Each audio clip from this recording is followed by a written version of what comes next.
What's up, everybody, and welcome to Shapes of Gaming, the weekly conversational podcast all about video games that's unedited, unfiltered, and unhinged. I'm one of your hosts, Matt Stenson, Neocharge on PSN, and joining me for episode number 17, the Gamescom episode, is the retro gaming encyclopedia, Bob Harriman, Leon Lyon Hartley on PSN. What's up, man? Still no Roblox account. Just talking about that. We were just like, should we say it? Dude, Roblox is getting sued left and right by so many states because just go look it up if you're wondering, but it's not the best platform for children to be on. Let's just say that. And yeah, that's a little piece of news. I'm so glad they're being sued. I am not glad about what's happening on there, and Roblox fucking sucks. And yeah, I mean, we could just get right into it, I guess. They've been ripping off. Yeah, I know. Let's just fucking do it. Rip the Band-Aid off. They've been basically ripping off games and putting them on Roblox, so you can build your own game on Roblox. And they're ripping off games and basically one-to-one ripoffs, and then charging like microtransactions to children. So, dude, it's a cesspool. If your child or you play Roblox, why? And see what they're playing. But yeah, that we just got right into that, man. But before we get into other news, though, like what's up, man? What are we drinking? How's life? Not too bad right now. I got to keep you on your toes, brother. You know I can't help myself. Yeah. Outside of that, it's going good. Just living day by day. Trying to get as much gaming in as I can between all of the other hobbies and things that I have going on in life. So keeping busy. Finally got to sit down and, have a get together as friends in person, not this virtual stuff anymore. Right. And drinking lots of beers and trying a little bit of that very mid rum. Jeez, the Assassin's Creed rum. Very mid. It's cool that Edward Kenway is on what? It's very mid, like most AC games. Hi-oh! Oh, Black Flag wasn't mid. I don't. No, it wasn't. The most recent ones, yes, for sure. I mean, I like Valhalla, but yeah, the rum isn't that great. The bottle's cool, and yeah, we had a little get together. This weekend was very eventful. Let's see it. We kicked it off. Chanton, a good friend of mine, Crimson 7 on the Discord. Shout out to him. We kicked it off. We did a 32-mile one-wheel ride to Garden of the Gods and rode around Garden of the Gods. We hit 3 breweries and had some pizza. And yeah, 32 miles on a one-wheel. One wheel, you stand on it, and it has 2 foot pads with a wheel in the center. And it's like a Segway. You lean forward to go forward, lean back to go back. And it goes about 20 miles an hour, and it goes about 15 miles on one charge. So we stopped and we carved up at Noodles and Company. We visited a couple breweries. We went to Fossil Craft. Dude, Fossil Craft is so cool. They are a dinosaur-themed brewery in Colorado Springs, over off of 24, where Garden of the Gods is. You ever been there? No, but now you have my attention. We're still looking for that perfect place. Yeah, we are. After Metric went away, I'm still hoping maybe we can get a GoFundMe for him to bring him back. But no, I haven't heard of it. 24 and GOG. So you're getting a little bit farther down than I normally go. Yeah, location's key when you find a good brewery to go to, because if you're going there every week, you don't want to make a trek. So yeah, I had a beer. It was a lighter Pilsner beer. It's called the Megalodon. It was awesome. Wait. So now I need to know what they name their T-Rex and their Browns and stuff, man. I gotta check this place out. Thank you. And you're right. Location is key. The best bar in my hometown was right across the street from the county courthouse, because it was called the Courthouse Bar. And anybody that knows, when you get done at the with your charges and your court case at the courthouse, you go across the street to the courthouse and you have a beer. There you go. That's a brilliant location. I may have done it a couple of times. Nice. But yeah, that brewery is awesome. We'll have to go sometime. And yeah, 32 miles. That was, I think, the farthest we've ever gone on a one wheel. But when we got to the Garden of the Gods, okay, so when I say Garden of the Gods, this is a free, I'd say it's a square mile of a park, and it's free. And these rock formations are incredible. So when the Rocky Mountains were formed in the west at the foothills, other rock like jutted up from that formation of the mountains, and it looks surreal. It looks like something straight out of Jurassic Park. Maybe I'll put a photo in the Discord so you guys can see it. It's called Garden of the Gods, and yeah, it's just like red rock formations. It looks alien, so it's awesome. I've always wanted to one wheel there, and we did it. So it was about total of 32 miles. It was crazy. Felt good though. So No, sir. 32 miles on a one wheel? Dude, I'm yeah. not driving 32 miles in my car to a brewery, let alone on a one wheel. Sorry, folks. I've got terrible balance now. Oh yeah. But dude, that's awesome. I'm glad you guys enjoyed that ride. Maybe someday I'll try that one wheel again. But I'll go down the block and back. Nothing too crazy. So yeah, I gotta say, I love your encyclopedic knowledge of the park there. Mhm. If I can only get rid of some of this random trivia and video game knowledge in my head, I might be able to memorize that. Yeah. Yeah, it's just an incredible park, and they made it free because someone bought it, and their dying wish was like, "This is going to be free forever, and here's all this money." So really cool park. If you ever get the chance, just look up the pictures. Like I said, it's straight out of Jurassic Park. We went to Red Leg Brewing too. That was fun. That's over in that area. A big like complex of like food and drinks. Another cool brewery. And then Saturday, after the 32-mile one wheel ride, we went to ComicCon. We went to Colorado Springs Comic Con. And Bob, we bought swords. Of course you did, because why wouldn't you? He got the Dragon Slayer, or the 100-Man Slayer from Berserk. And I got the sword that was heavily inspired by that from a small indie game. You might have heard it, Final Fantasy VII. I got the fucking Buster Sword, and it's almost life size. Uh, almost. No, I Almost. saw it. It looks good, man. I love the material slots in there, so you got definitely some room to customize and put some your own little touch on it. I gotta, Yep. I get one of these days when I come over there, man. I'm gonna bring my sword. You For should. those, I've got the Master Sword and the Hylenian Shield, both metal. Oh, Of course, naturally, I do the sword is not sharpened. You know, you got it from a con. They're not right. going to sharpen you a full weapon and say here. Uh, uh, but either way, I got to bring them over sometime, and then you Yeah, you can do. take them and you can go do one wheeling and pretend like you're doing a Tears of the Kingdom in real life. Dude, we will sometimes one wheel. He has a Sith infiltrate, like a Mando helmet. Mhm. He has many helmets. He prints them, and we will do lightsaber battles on the one wheel every once in a while. So It's over. I have the high ground. right, like these are motorized vehicles, right? Like with one wheel. So yeah, I'll throw some pictures on the Discord. And then that evening, you came over. Alex came over. Listener and friend of the show, Brandon came over. Chant was there. We had a grand old time. We made some slot dogs. We drank some, played a lot of games. Showed Chanton Death Stranding 2, the intro. He's pretty sold on that, and that sold Alex on a PS5 Pro. Photorealism at its finest. And yeah, we had a really, really good time. So, and that's where we broke out the rum. So it was a fun weekend. And then Sunday, we went to Bricks and Minifigs too. Got some Legos. You gotta get some Legos. Got some stands for my current Star Wars Legos. I have Poe Dameron's X-wing and the Millennium Falcon. So those look pretty cool. I'll put pictures of that on the Discord as well. I just have to remember. And then we built some sets. I got a Horizon set. I got the other Horizon set with the Sawtooth and the Shell Walker.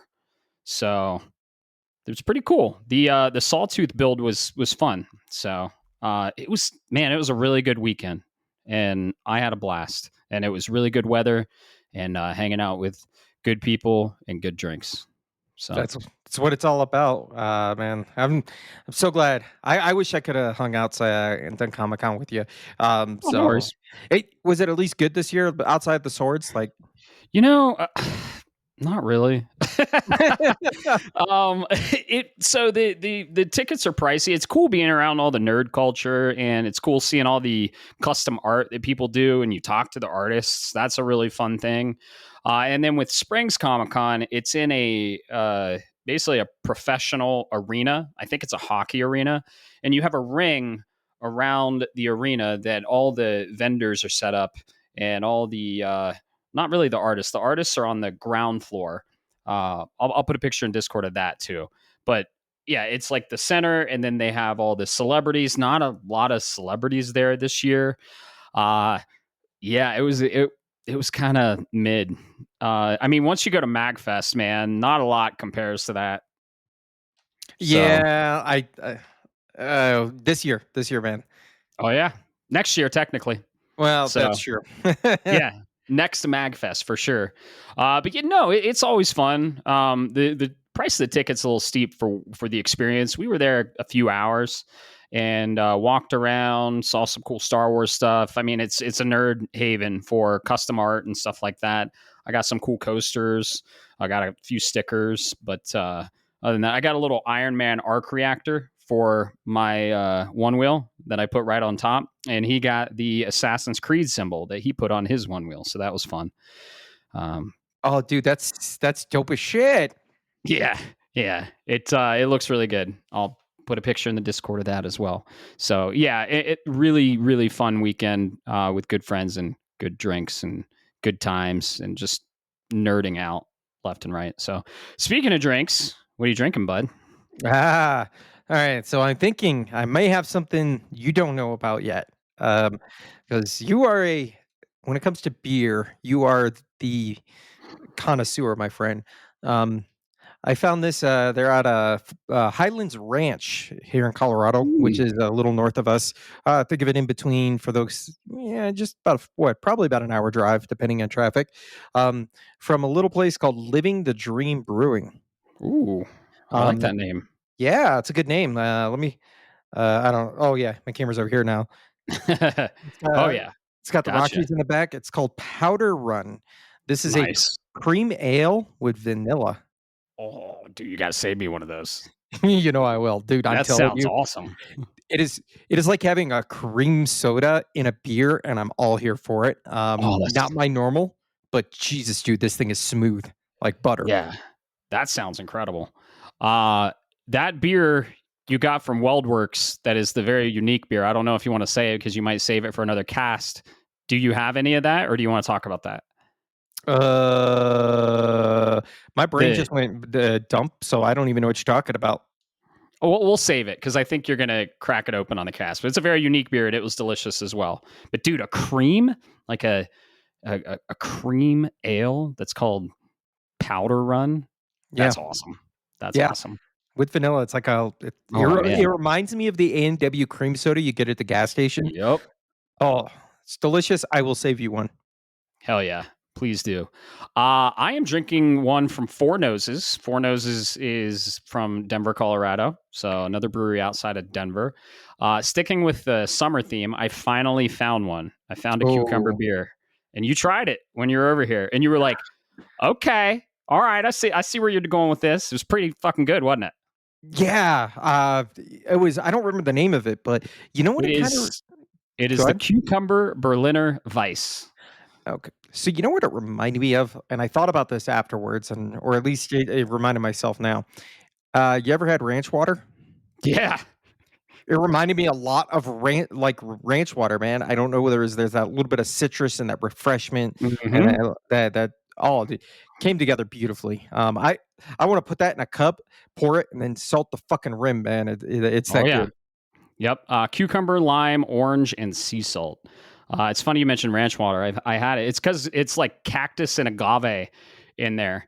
But I was like, ranch water is from Texas, and I did like a spoof. We were drinking it, and I did a spoof, and I was like, "Come get your ranch water. I'm gonna tend to my cows and drink my ranch water while I put on my boots." Ranch water. Texas tough. I don't know. All right. So for those that don't know what we're talking about, that's beautiful. I've been in Texas, traveled through and asked for ranch water, and they're just like, Mhm. yep, they know exactly what you're talking about. So I had it there. I had it there. For people that don't know, it's a cocktail, so it's a mixture, but it's usually got fresh lime juice, tequila, Topo um, Chico. sparkling mineral water, seltzer, club soda, Mhm. if you will, and then either a lime wedge or something of that nature that goes with it. So you get that great combination of, like you said, the agave with the lime, and then you hit it with that seltzery seltzer water. Oh, dude, I could drink 6 of those fuckers and still not feel it because they're so refreshing. Oh yeah, super refreshing. So yeah, I could see that. This kind of tastes like that, but the cucumber, like people like fancy restaurants and fancy hotels, they'll put cucumber in the water because cucumber is a refreshing taste. Yeah. And so why not brew it? I'm still trying to find that cucumber crush, but this is pretty close to it. So this is more on the sour side. The cucumber crush is not as sour, but I'm still digging it. And I like cucumber beers in summer. I like watermelon beers. I like a lot of like the fruit light ales and vices and wheats. So yeah, this is delicious. So That's yeah, good. Two sides of a coin, man. I like my reds and my browns and my porters, and yeah, I love it. Two sides of a coin, just like two certain Final Fantasy characters Eh, that we've got on our handles here. oh yeah. Yeah, man. It depends on the season. Fall's coming up, and fall's my favorite season for many reasons, but one of those reasons is beer. I love my Oktoberfest. I don't like pumpkin beer unless it's real pumpkin in there. None of that pumpkin flavor, pumpkin spice can just go fuck off. I do not like pumpkin spice. It's usually fake ass shit. But if it's real pumpkin, I like a pumpkin beer. But Oktoberfest or a Marzen, oh, in the fall, yeah, dude. So, Yeah. And then, yeah. so you're almost there. I've got to find a way to do this, man. I'm gonna have to find maybe our favorite place, Cheers, can get me some, Mm. or I can go on post. I'm gonna find a way. But the best beer I've ever had, hands down by none, I had to get while I was in Europe, in Germany, nonetheless. It's not a fall beer; it's a Christmas beer. Mm. And I'm telling you, it is every. I had several different variants while I was there, but there was not a single one of of a Christmas beer that I did not absolutely love.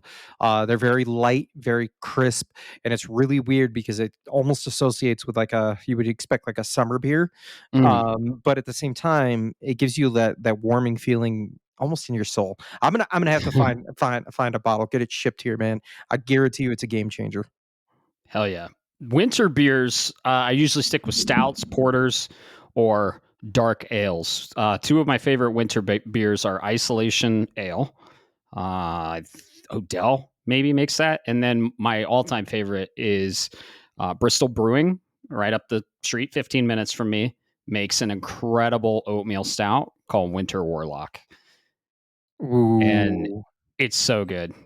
But yeah, I usually do the darker beers. I like the peppermint porters and stuff like that. And uh, there's a lot of really cool things. The Colorado Mountain Brewery up north makes a good marshmallow stout in the winter. It's fucking god. Ooh. I could talk. I could talk beer all day, but this isn't a beer podcast. It's partially a beer podcast, but it's a video game podcast. So we're here for video games. Anything else in life that you did fun over the weekend, or you want to get into? I think we'll get into what we're playing or housekeeping first. Anything House else in your life? No, sir. Don't forget Okay. housekeeping, and then we got. I know it's our episode 17, but there's two Mhm. things outside of Gamescom that I want to touch on for the news real quick. Oh yeah, for sure. So housekeeping. Where can people find us, Bob? We forgot to mention this on this last. I gotta say, it's good being back. So I'm back in beautiful MST. I'm back in my office. I got my mic arm. It feels good. It was fun visiting family. But EST can suck a fat one. I don't like it. And when I was back in MST, I was like, the Rocky Mountain Air. I'm back, baby. I love it here, and it's good to be back in the element, if you will. So Absolutely, man. Welcome back. You're right. We after the last episode, I thought about it and I went, shit, man, right, we totally forgot where to find us. yeah, So you that being said, folks, just take up your little browser, whether that's on your phone, your laptop, your tablet, and you don't go to roblox.com. Instead, you're going to go to shapesofgaming.com. That's where you're going to find the landing page with all of the ways to hear and listen to this podcast in all your favorite flavors. I got a couple of social media pages on there, and they're quiet right now, but go ahead and do that like and follow thing. we're That on working the on it. podcast as well. And then, of course, most importantly, that's where you find the link to the Discord. Come join the community. Talk about games. Send us the pictures of everything that you got. Where it's not just about video games too. We've got sections about pets and movies and TV shows and just all about building a community. And then, of course, most importantly, while you're on that landing page and you're listening to us, go ahead and leave a nice comment on whatever platform you're listening to, and like and subscribe and all that. It helps us grow, man. We definitely appreciate every nice comment we've gotten, every bit of feedback on top of that, both good and bad. So please keep it up. Absolutely. We're building a really cool community over there. A lot of good conversations. And yeah, we just want to talk video games and keep the conversation going, and just have everyone as a community and get as many people in as possible. So we're talking about the best damn form out there. Back on Roblox, I have to note this, right? Since you said Roblox. Okay. Roblox you're going to start seeing a lot more stuff in Roblox in the news. If we're not going to touch on it here, but just trust me, you're going to start seeing it. We hated Roblox before it was cool to hate Roblox. Okay, everyone get that before things start blowing up. Okay, I saw it and I was like, "What the fuck is this? Get it out of my eyeballs." Did you see? I think I came across probably my favorite headline about this whole thing, where it says Chris Hansen asked Roblox to take a seat. Yeah, if that hints to what they're in hot water for, of course, it's not Roblox as a platform, right? It's the people that are using Roblox, and the platform isn't doing anything about it. So they're getting their fucking asses sued, and as they should. And more so, they're ripping off games and letting that trash, those ripoffs, be on their platform and making money off of it. So yeah, Roblox can fuck off. If you don't play Roblox, go play Fortnite. If you're gonna play a shitty game, dude, I would rather you play Fortnite than Roblox. I would rather you go play Sword of the Sea. It's free on PS Plus right now. We're gonna talk about that. But like, I was just playing Sword of the Sea, and I was like, oh my god, this is like a moving like video game. It's free. I mean, it's included with your subscription, and then like, how does it compare to Roblox? It doesn't. Like, why are fucking kids playing Roblox? They can play Sword of the Sea. They can play all the older games. They can play. Oh god, there's so much to play. Don't play Roblox. I'm tired of talking about Roblox. What is in the news, Bob? That's where you can find us. We have an awesome community. Join our Discord. Hey, we warned you this podcast was unhinged, didn't we? And right in the beginning, right in the intro. Okay, you've been warned. What's in the news, Bob? Well, unfortunately, so far it's not good news for people out there. No. Actually, this first one's more neutral. Hey, Matt, did you know ROG, Ally, Asus, aka, and Microsoft were teaming up together to create a handheld? Yeah. Yeah. They announced this. I'm obviously joking with you. This was announced back in Summer Games Fest. Yeah. I think it was the Xbox showcase. Oh yeah. In that same time period, but it was the Xbox showcase that Sunday. We finally got a release date. No price yet, but this is coming from my favorite gaming website on the internet, Game Informer. Shout out. So yeah, absolutely, go subscribe. At least create the account. You got your magazines too, right? Not yet, and I'm about to reach out to him and find out. What you should have, dude? I already got my other magazine, my You already got other August? issue. Yeah, the Vampire Masquerade. Bro, you gotta look into that shit. Make Yeah, sure. I'm gonna go reach out to them. I know my subscription's active. I saw my bank account. Caleb got him too, because we just talked about it on episode 16. He got his too, and I think you guys signed up very close together. So yeah, look into that, man. Yeah. I need a Damn. secretary to take care of this shit, man. Right. Where were we? Oh yeah. That's how we Yeah. got there. So we have a release date, October 16th. Mm. So the problem is is we don't have a price point yet. From what what's being gathered out of this, is it's due to the microeconomic conditions and or macroeconomic, not micro, macro, aka the political realm, is playing with it. I think Xbox and more importantly Microsoft just needs to accept the fact they're losing money anyways. Just commit.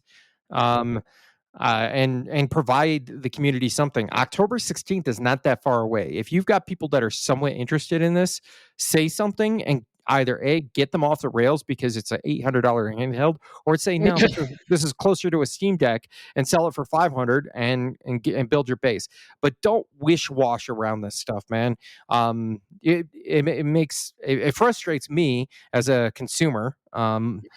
Just because now I have no way. Like, what if my kids, which of course they don't, but what if I had a child or that was a really big Xbox fan and wanted to have a handheld because they're getting ready to go off to college or whatever, right? You want to surprise them.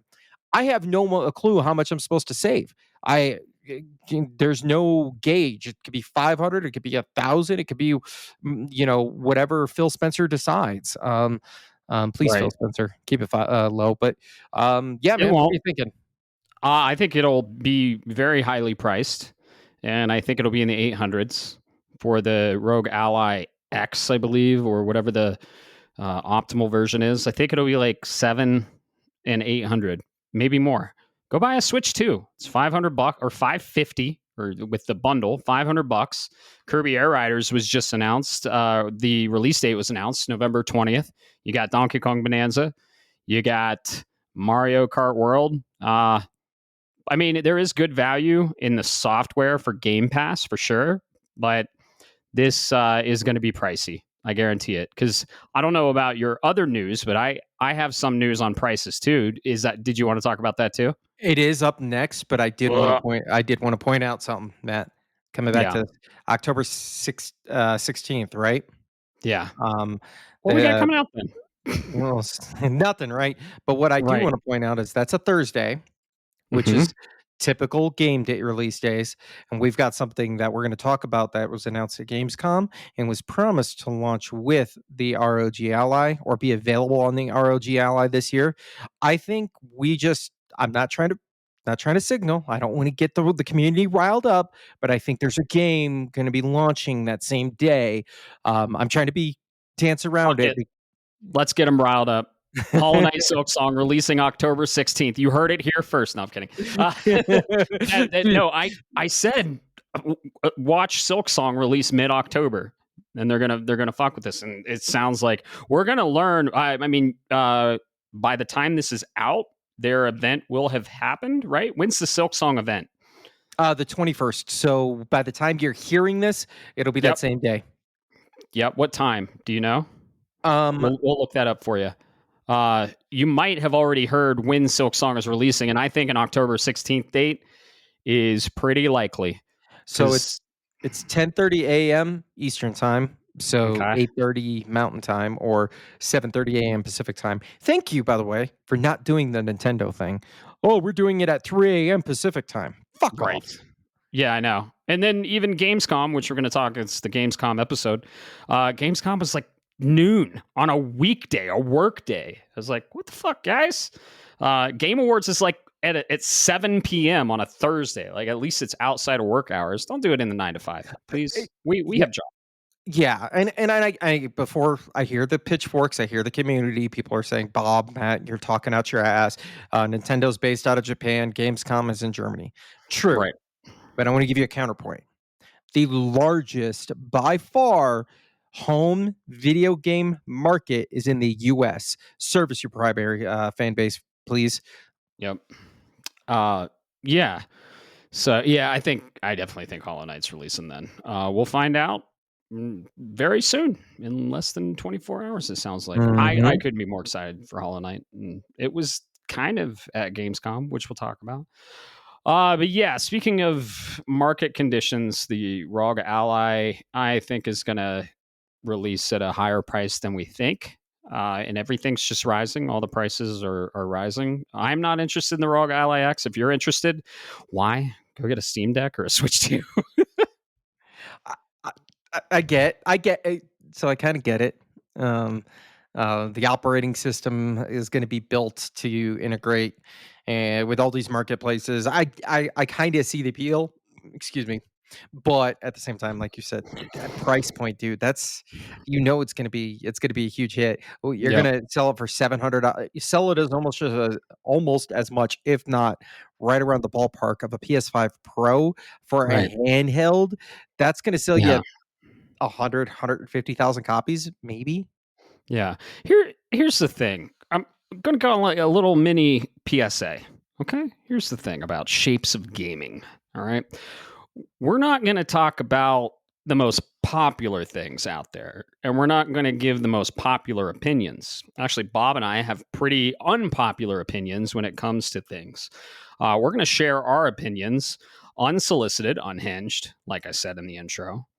And we sometimes don't like the popular things, and we might bash the popular things, and everything is subjective. And you're listening to this podcast because you care about some news, but our opinions on things, and that's what we're going to share.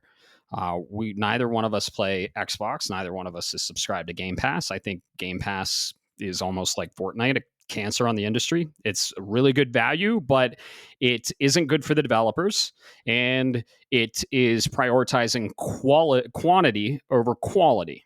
And I don't agree with that model. So yeah, just a little PSA. We have unpopular opinions, and if you don't like them, talk about them on the Discord. That's why we created it. That's why it's there. All right, I'll start this conversation off, folks. I've got an unpopular opinion. And you and All I right. discussed this, Matt. And Yeah. I'm going to put this on the show. I'm willing to buy you a 6-pack of your favorite beer if I'm wrong, because Okay. I think the silence is deafening.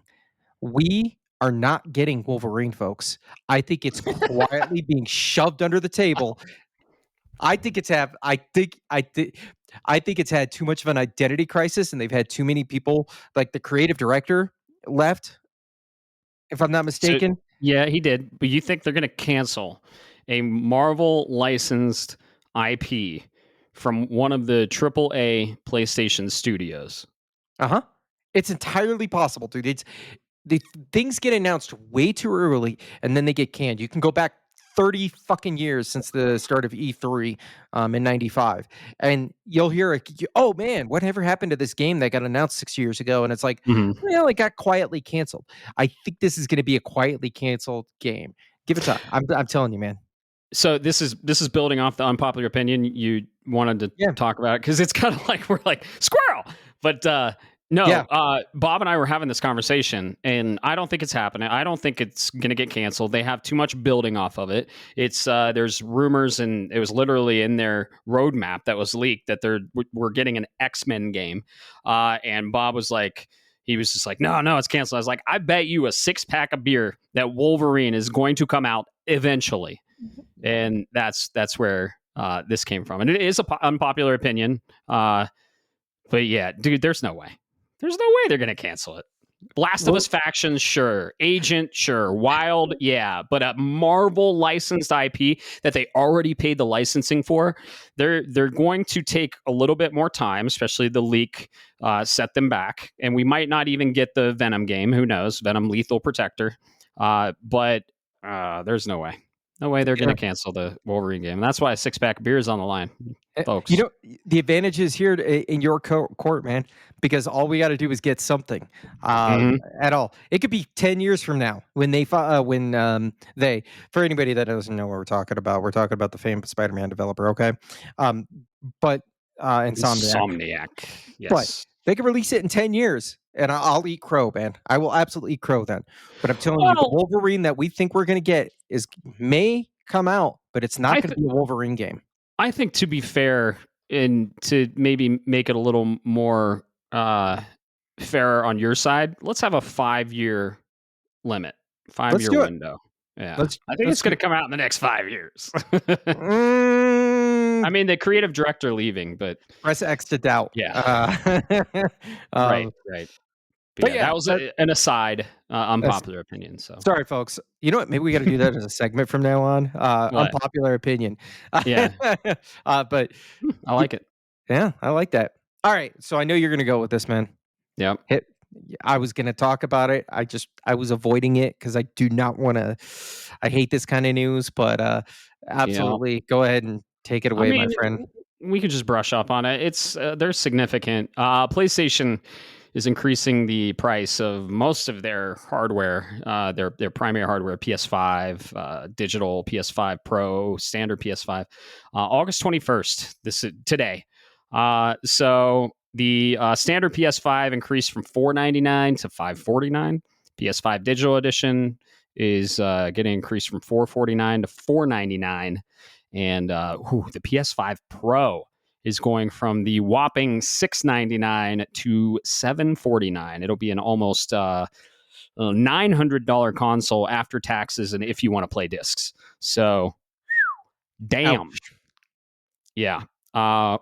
We don't comment on politics here, but there's a lot driving this. I'm not a trade expert in any means, but yeah, shit's getting more expensive, and they're raising prices on it. So, and it's too late. So you could have bought it, but now it's too late, and prices are going up. So that's kind of why I kept my Switch too. I was debating on returning it, but yeah, man, prices are going up. It's crazy. They're not going down. That's for damn sure. Mm-mm. Mm-mm. Hmm. So, and then Kirby Air Riders, they announced it's $70. And I think it's I don't know, they said 25 gig game. Like, oh, it's only 25 gigs for $70. Like the file size has anything to do with it. But yeah, it's a $70 game. So, I- and oof.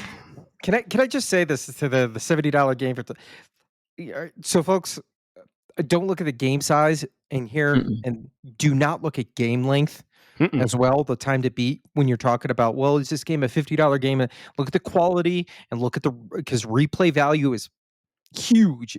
It's massive.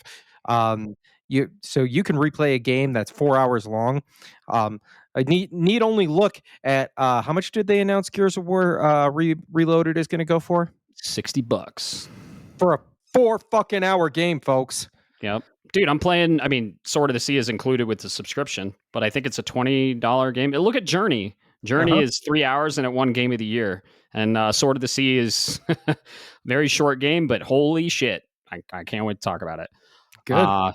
But yeah, prices are going up across the board for PlayStation. Xbox just announced price increases. I'm sure Nintendo will probably announce price increases unless they already accounted the price increase that was coming into the base price. I could see them doing it, but yeah, things are getting expensive out there. So I mean, gaming is a luxury hobby, and yeah, there's I mean, depending on the value you get and the experience you get in the game, some of them are priceless. But I totally understand people have financial situations, and every situation is unique. So, Godspeed out there with all the prices going up. It sucks, but with inflation, games should already be like $120. So, I mean, there were SNES games 30 years ago that were like $80. Yeah, you're. So, I've got the stickers to prove it. yep. What other piece of news did you want to cover before we get into what we're playing? You hit it on the head. You hit the nail on the head, man. So you mentioned it. I know you're chomping at the bit, man. I'm gonna let you start this dance this evening, and tell us all about what you're playing. I know you got a couple of smaller games, taking a break from Death Stranding 2. It sounds like, but take it away, man. Yeah, I'm playing a little bit of Death Stranding too. I've played a lot of games, actually. I played demos, partially because I have my Switch. I was on the plane and I was told that there were a couple demos of games that I was interested in. And I played these actually the day after we recorded episode 16. And I downloaded the demos on my Switch. Incredible demo console. The games kind of look like they don't look great. Shinobi, I guarantee you, will look so much better on the PS5. But yeah, I talked about some of the demos I played flying to Ohio, but flying back, I downloaded Shinobi, Art of Vengeance, played some of that. And then I also checked out The Adventure of Elliot, A Millennium Tale. And we first saw this in the last Nintendo Direct, and I didn't really bat an eye at it. I was like, oh, yeah, cool. The 2D HD 2D engine looks cool, but it's, Octopath Traveler is cool. I just never got into the IP. I mean, it's right up my alley, but it's a time-intensive game. But I heard that it's a Zelda clone, and I was like, oh, hold on. So Square made a Zelda clone that's okay. It needs some work. Like, for example, when you're equipping weapons, and it's straight up a Zelda clone. Like, you got bombs, you got arrows, you got dungeons, you got big boss fights, you got magic. It's if Final Fantasy had a baby with Zelda, and it's in a 2D HD engine. But there are some interesting quality of life things that aren't there, and some interesting control choices. So when it's a top down isometric pixel art game, and you start off with the sword, you got some magic, and you got a fairy following you.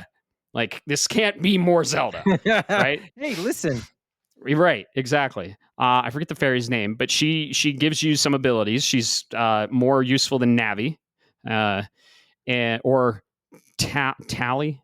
What's the other one in Majora's Mask? Tall. Tall. Yeah. So it was really cool. It reminded me a lot of Tunic, or the other one, Death's Door. Those were a couple Zelda clones that I really liked. But yeah, there were some interesting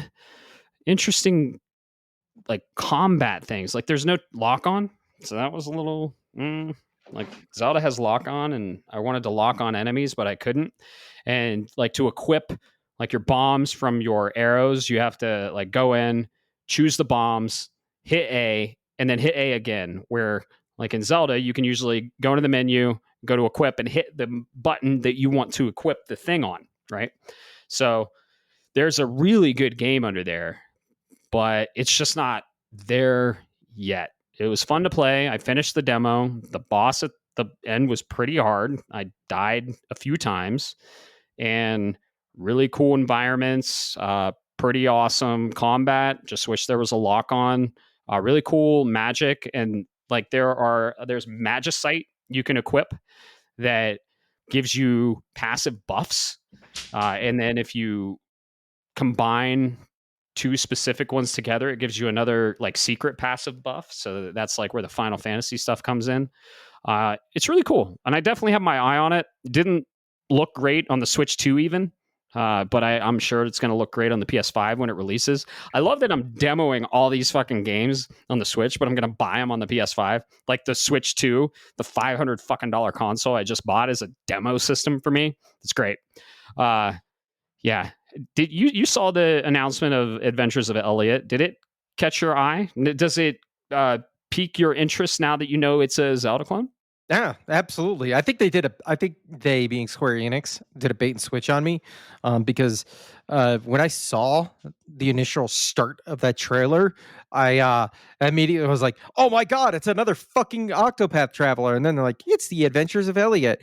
I will say, the Elliot character they showed in the trailer, I don't know if he's the same and looks the same in the demo, but you know what he reminded me of, Matt, aesthetically? Who? The red mage from Final Fantasy 1. Yep. Yeah. Uh, I can see I it. s I saw that. but absolutely has my attention.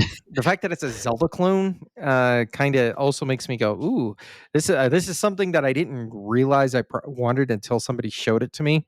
Um, I guess yeah, we'll see if they clean things up. I believe they said there was a survey. Did you fill out feedback afterwards? Not yet. I want to give it a little bit more time, and then I'll fill it out. But this couldn't be more of a Zelda clone. You start off, and the king asks you to help his daughter, uh, and to go adventure and fight the evil, and you go into a dungeon. Like it couldn't. I'm okay with it. Like Square making a Zelda, I'm here for it. As long as they, the quality of life is there at release, and yeah, I'll fill out the survey for sure. So that was Please, fun. please do, man. Oh yeah. I do want to say though, if Nintendo's not going to get off their ass and make a quality, 2D isometric Zelda game, then fucking let Square Enix do it, please. I get some people might say, "Oh, you're just copying No, I think they're going after a market, and you know what? Please, just do it because apparently Nintendo doesn't fucking care. Hot take. Well, this is my number one of the second of the series, but Breath of the Wild and Tears of the Kingdom are not for me, and they're not Zelda games. They're adventure games, but they're not fucking Zelda games. I mean, you should play Tears of the Kingdom though. Why? So I can play Minecraft Simulator? It's the same thing. It's a they're, Minecraft simulator in Zelda. It might as well be a Roblox game. they're definitely a deviation from the formula, but you'd be surprised. You just got to try it out. Give it like 10 hours. Nintendo is sitting on one of the best isometric Zeldas and an engine for it, and they just need to remake Oracle of Ages and Oracle of Seasons. Like, why the fuck haven't they done that? They have the engine for it. It's like Link's Awakening was in the same or very similar engine to Oracle games, and they have the engine. Just do it. Just remake it and give us two versions, like you release Pokemon, like you did with the GBA games. And dude, I'll buy both of them and I'll play both of them. And then you link both of them to get the secret ending. It was fucking awesome. Thank you. Do that. Give us I don't know, maybe Minish Cap. I don't know, maybe one of the greatest Zelda games of all time in A Link to the Past. Uh-huh. Yep. Just you could be pumping them out. These are not very big games, folks. These if you put a hammer and actually put your teeth to the curb, these could be 18-month, 2-year games. Don't give me this long dev cycle bullshit. These are small games and a 2D isometric engine. I know. You can knock it out. But I'm sorry, rant over. No, I love it. I love it. I feel the same way. The other demo I played was Shinobi, Art of Vengeance. I still haven't played Ninja Gaiden Ragebound. I'm going to at some point, but I did want to check out Shinobi. Friend and listener of the show, Caleb, said it was really good.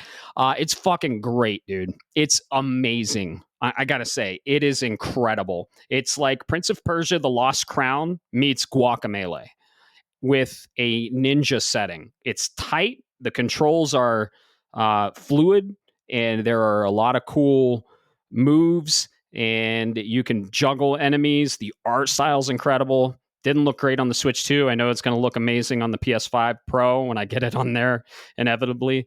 I am way more excited about this game than I was. I will play Ragebound first, probably. Maybe. I don't know. But I got the physical version of Shinobi from Limited Run. It's the only place you can get it.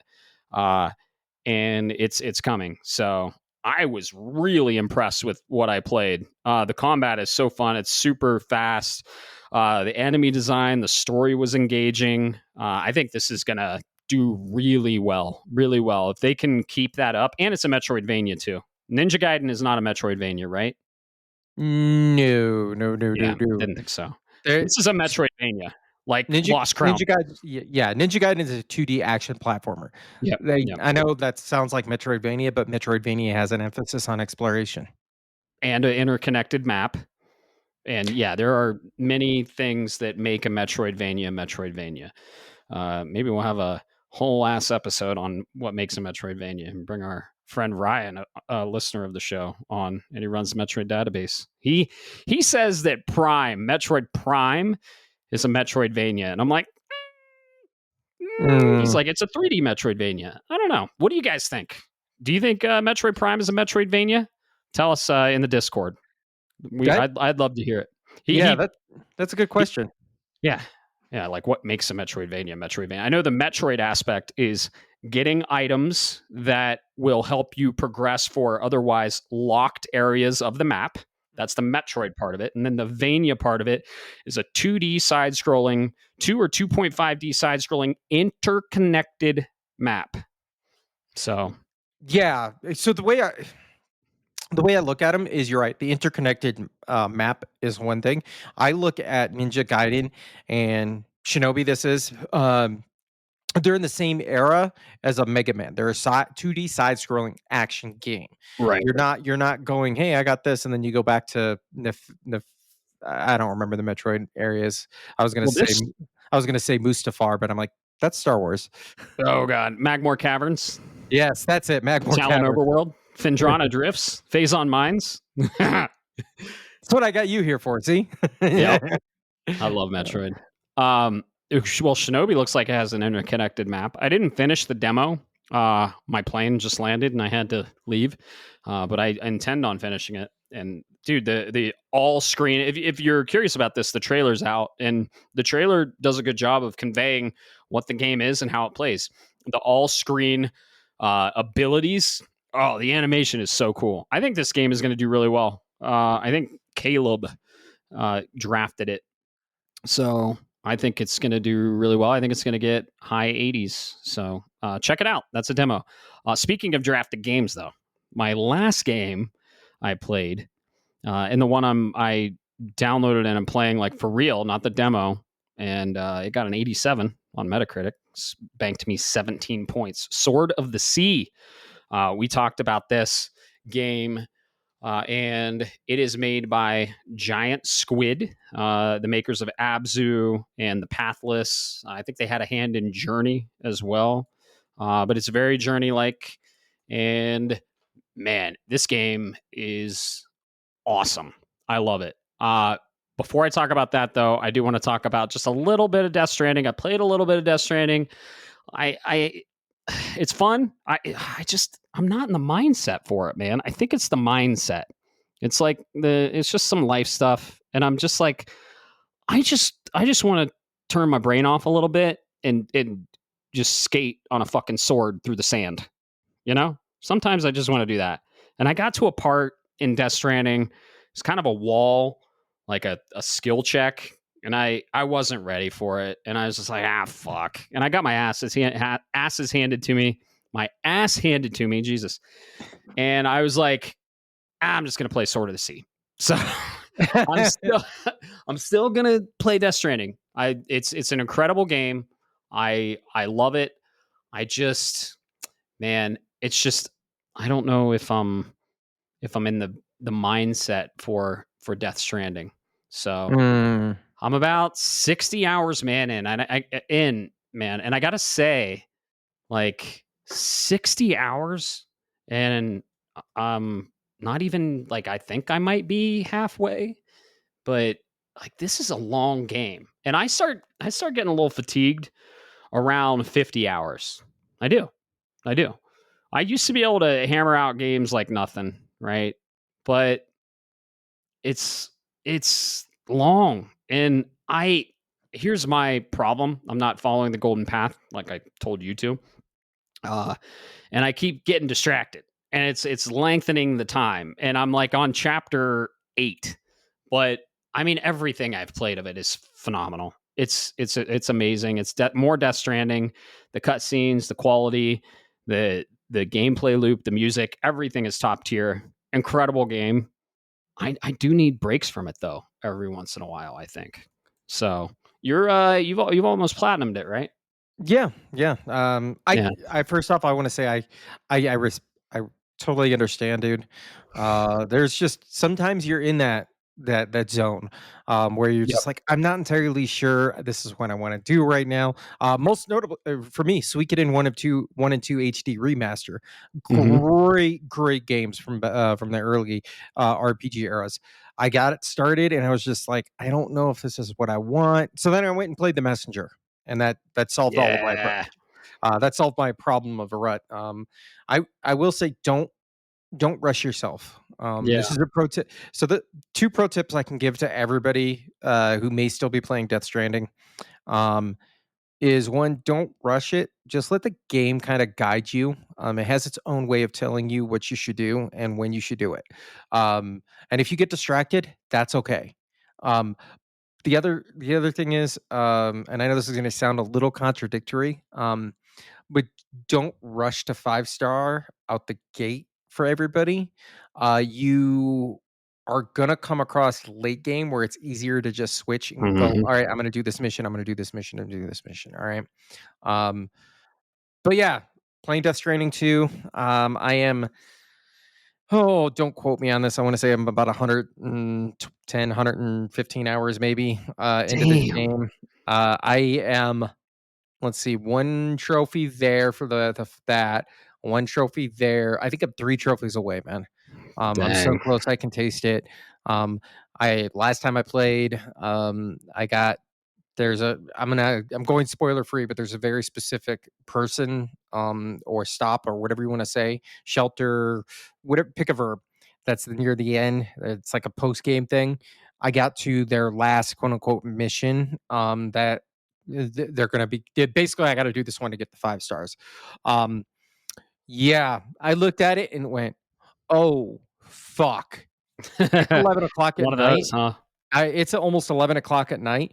I'm not doing this one. All I'm going to say, Matt, the mission says you've got 15 minutes. That kind of mission. Ooh, okay. That's all I'm going to say. They're like, hey, we give you a time limit of almost an hour. I looked like it's almost 11 o'clock at night.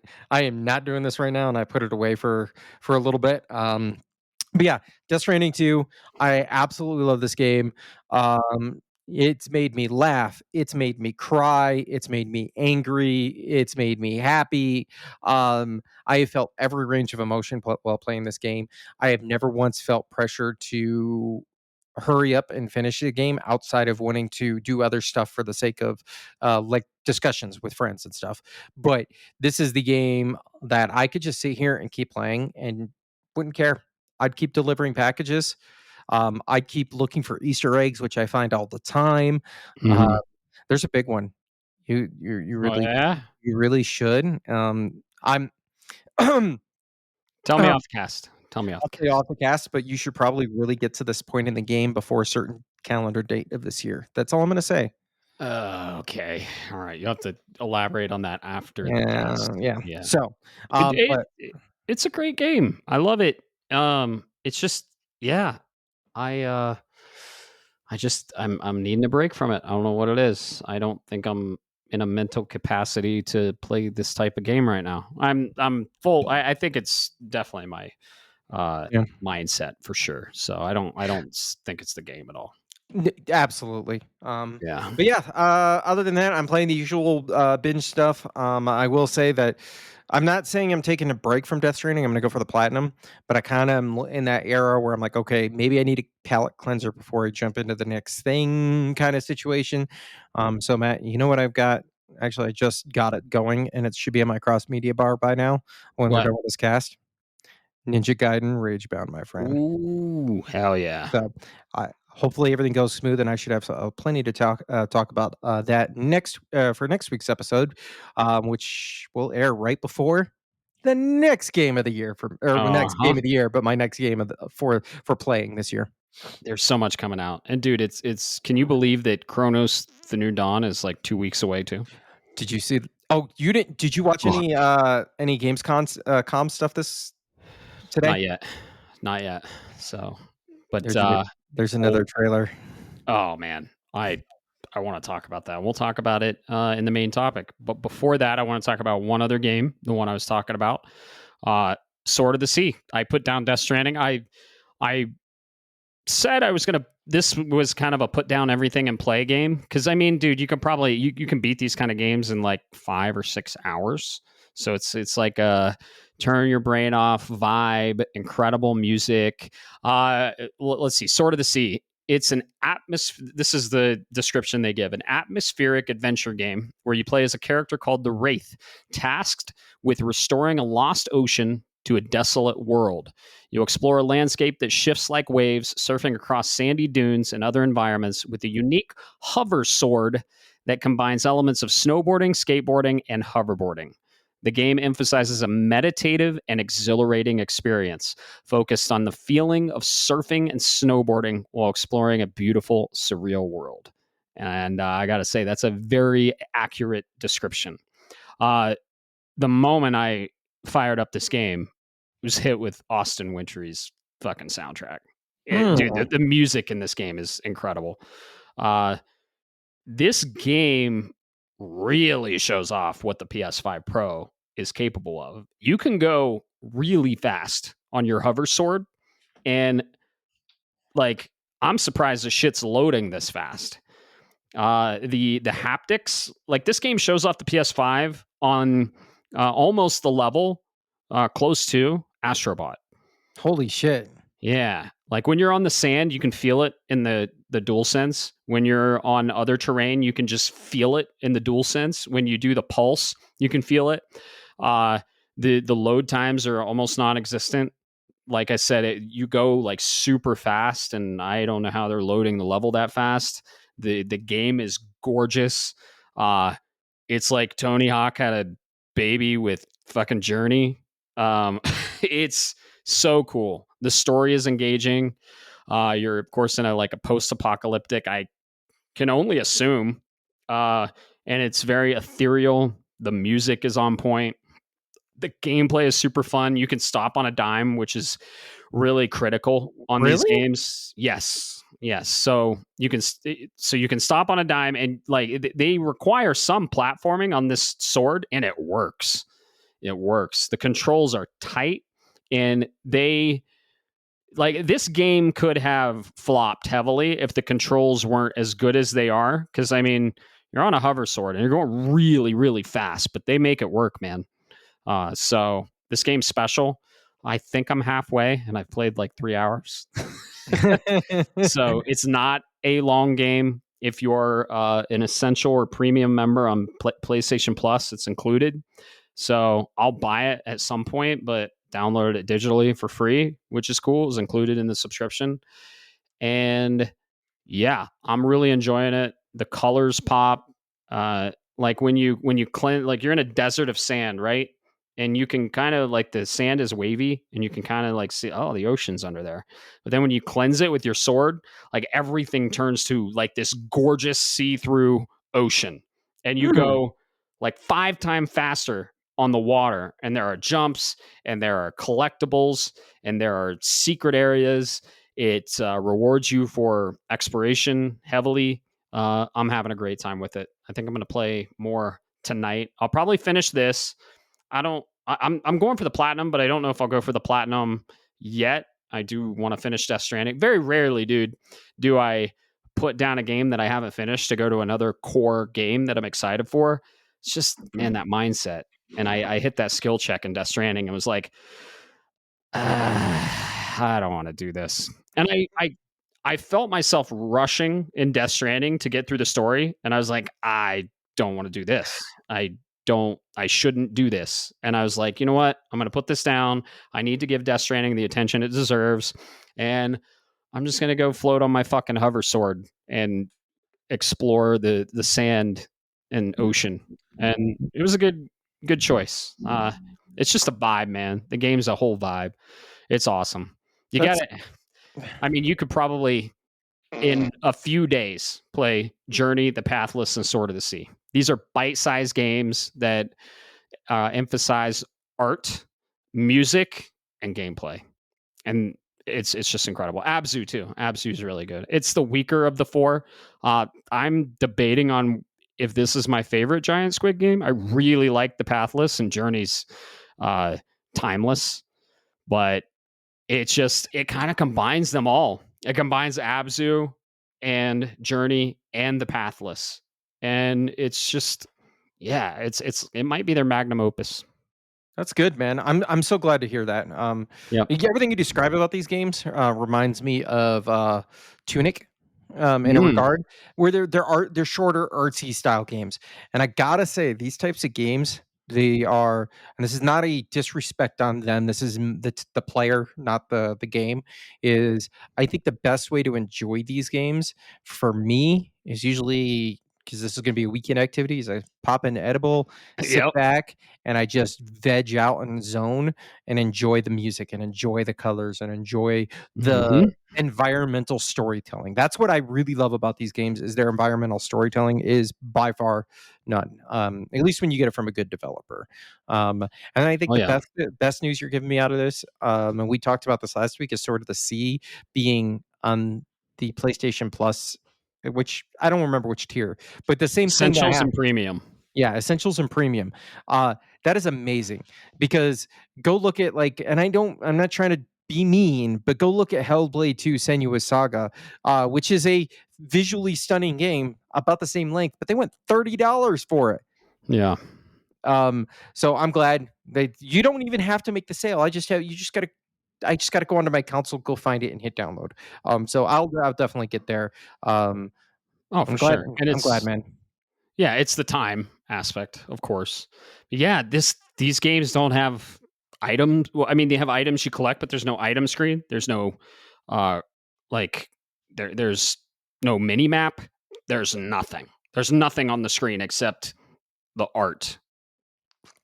That's So that's that's amazing, dude. yeah, yeah. I'm streaming it. If you guys are curious and watching it, I stream all my games. It's silent streaming, so if you comment, I'm not gonna see it. Sorry, I don't look at comments when I'm gaming. I'm playing my fucking game, so I basically stream to share to the world what I'm playing and to share what the developers have made. I don't put my face on there. I don't put comments up. I don't even read the comments. It's kind of I call it silent streaming, and it's basically I'm interacting with the movie experience and you can watch the movie experience. You can't interact with me. I don't see the comments, but yeah, twitch.tv/. Neocharge. So silent streaming. If you want to grab some popcorn and watch a game you're interested in and just the game. No, sometimes a mic. Sometimes I'm on mic, but not a whole lot. And if I'm on mic, I'll throw the comments up. But yeah, I'm not. I'm just kind of a silent streamer. So check it out. I'm playing Sword of the Sea. I'm playing Death Stranding, and I'll probably be playing Metal Gear Solid Delta soonish. So Yeah, you will be. yep, that's another put down everything, and I'm trying my hardest to. It's kind of why I'm rushing Death Stranding a little bit. I went through a funk there. Didn't play a lot, but I really want to fucking finish Death Stranding before I pick up Metal Gear Solid Delta Snake Eater. I gotta say. Let's see. So I think I know where you're at, and based on that description, man, uh, you're not playing Metal Gear until for a while. oh I'm my sorry. god. I hate to Come say it. on. Frame of reference, I beat it rolled credits, if you will, at about 80 hours. I'm 60 hours in. That's totally doable. Mm, That's totally doable. do not If I'm rush. Don't rush. I don't want to rush. Like I said, I want to give the attention and respect this game definitely deserves. But I wasn't giving it that last night, and that's why I just picked up Sword of the Sea. So, and then there's so many other games. We got Chronos coming out very shortly after, and then fucking 7 days after Chronos comes out, we got Borderlands 4. So shit.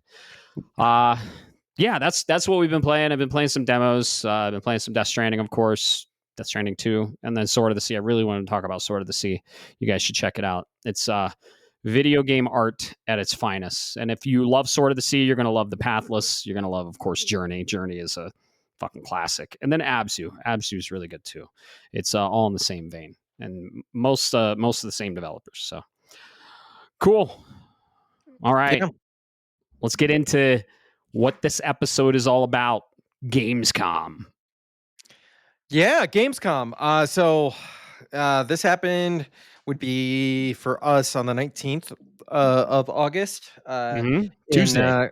Tuesday in Berlin, Germany. I think it was Berlin. It might have been Cologne. Don't quote me. My point is, this happened in Europe. For those that may not be aware, this is kind of another Keeley. This is another Keeley event. This has been going on. I don't remember how long this one's been going on.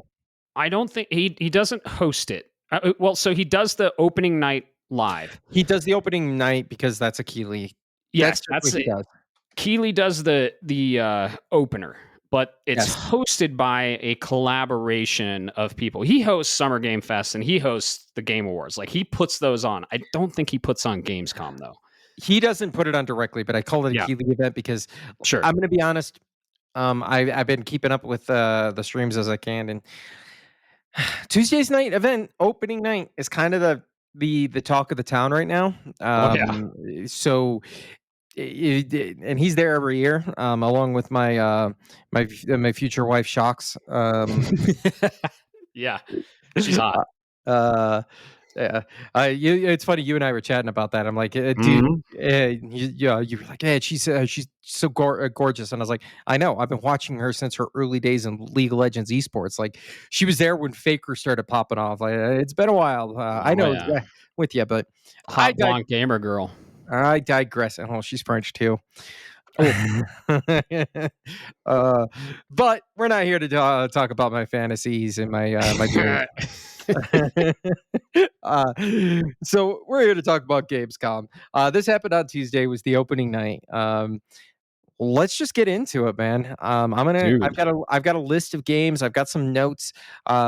So if there's something that I don't touch on, it's either A, I forgot about it and didn't get a chance to write it down because I was doing this as I mean, quite frankly, I was working. Uh, and Yeah. there's some stuff that I just was like, is that even worth talking about, really? Mhm. So if there is something, don't take it personal. Bring it up in the Discord. I'm more than happy to talk about it. I'll go back, look, and we can give thought. Well, I'll give you thoughts. Bring it up. Bring it in the questions. I will be happy to discuss it on the show. Um, so Exactly. yeah.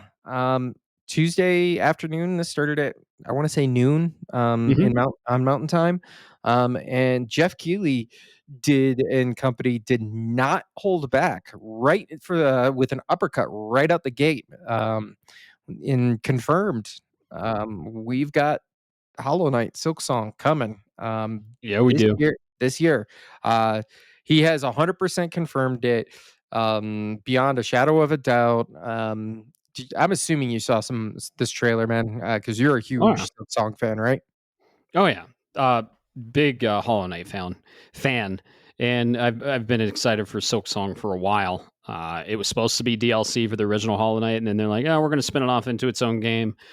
It was announced so far back, like I'd say probably 8 years if I were to guess.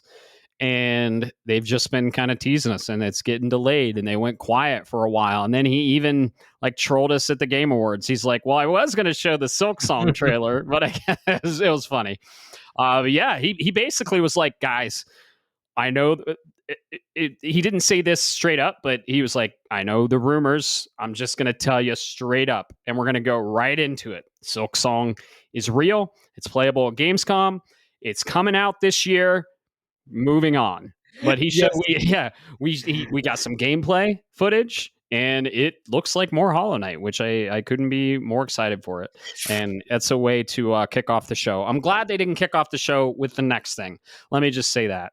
Yeah. I just posted this in the chat for you. I want to get your reaction.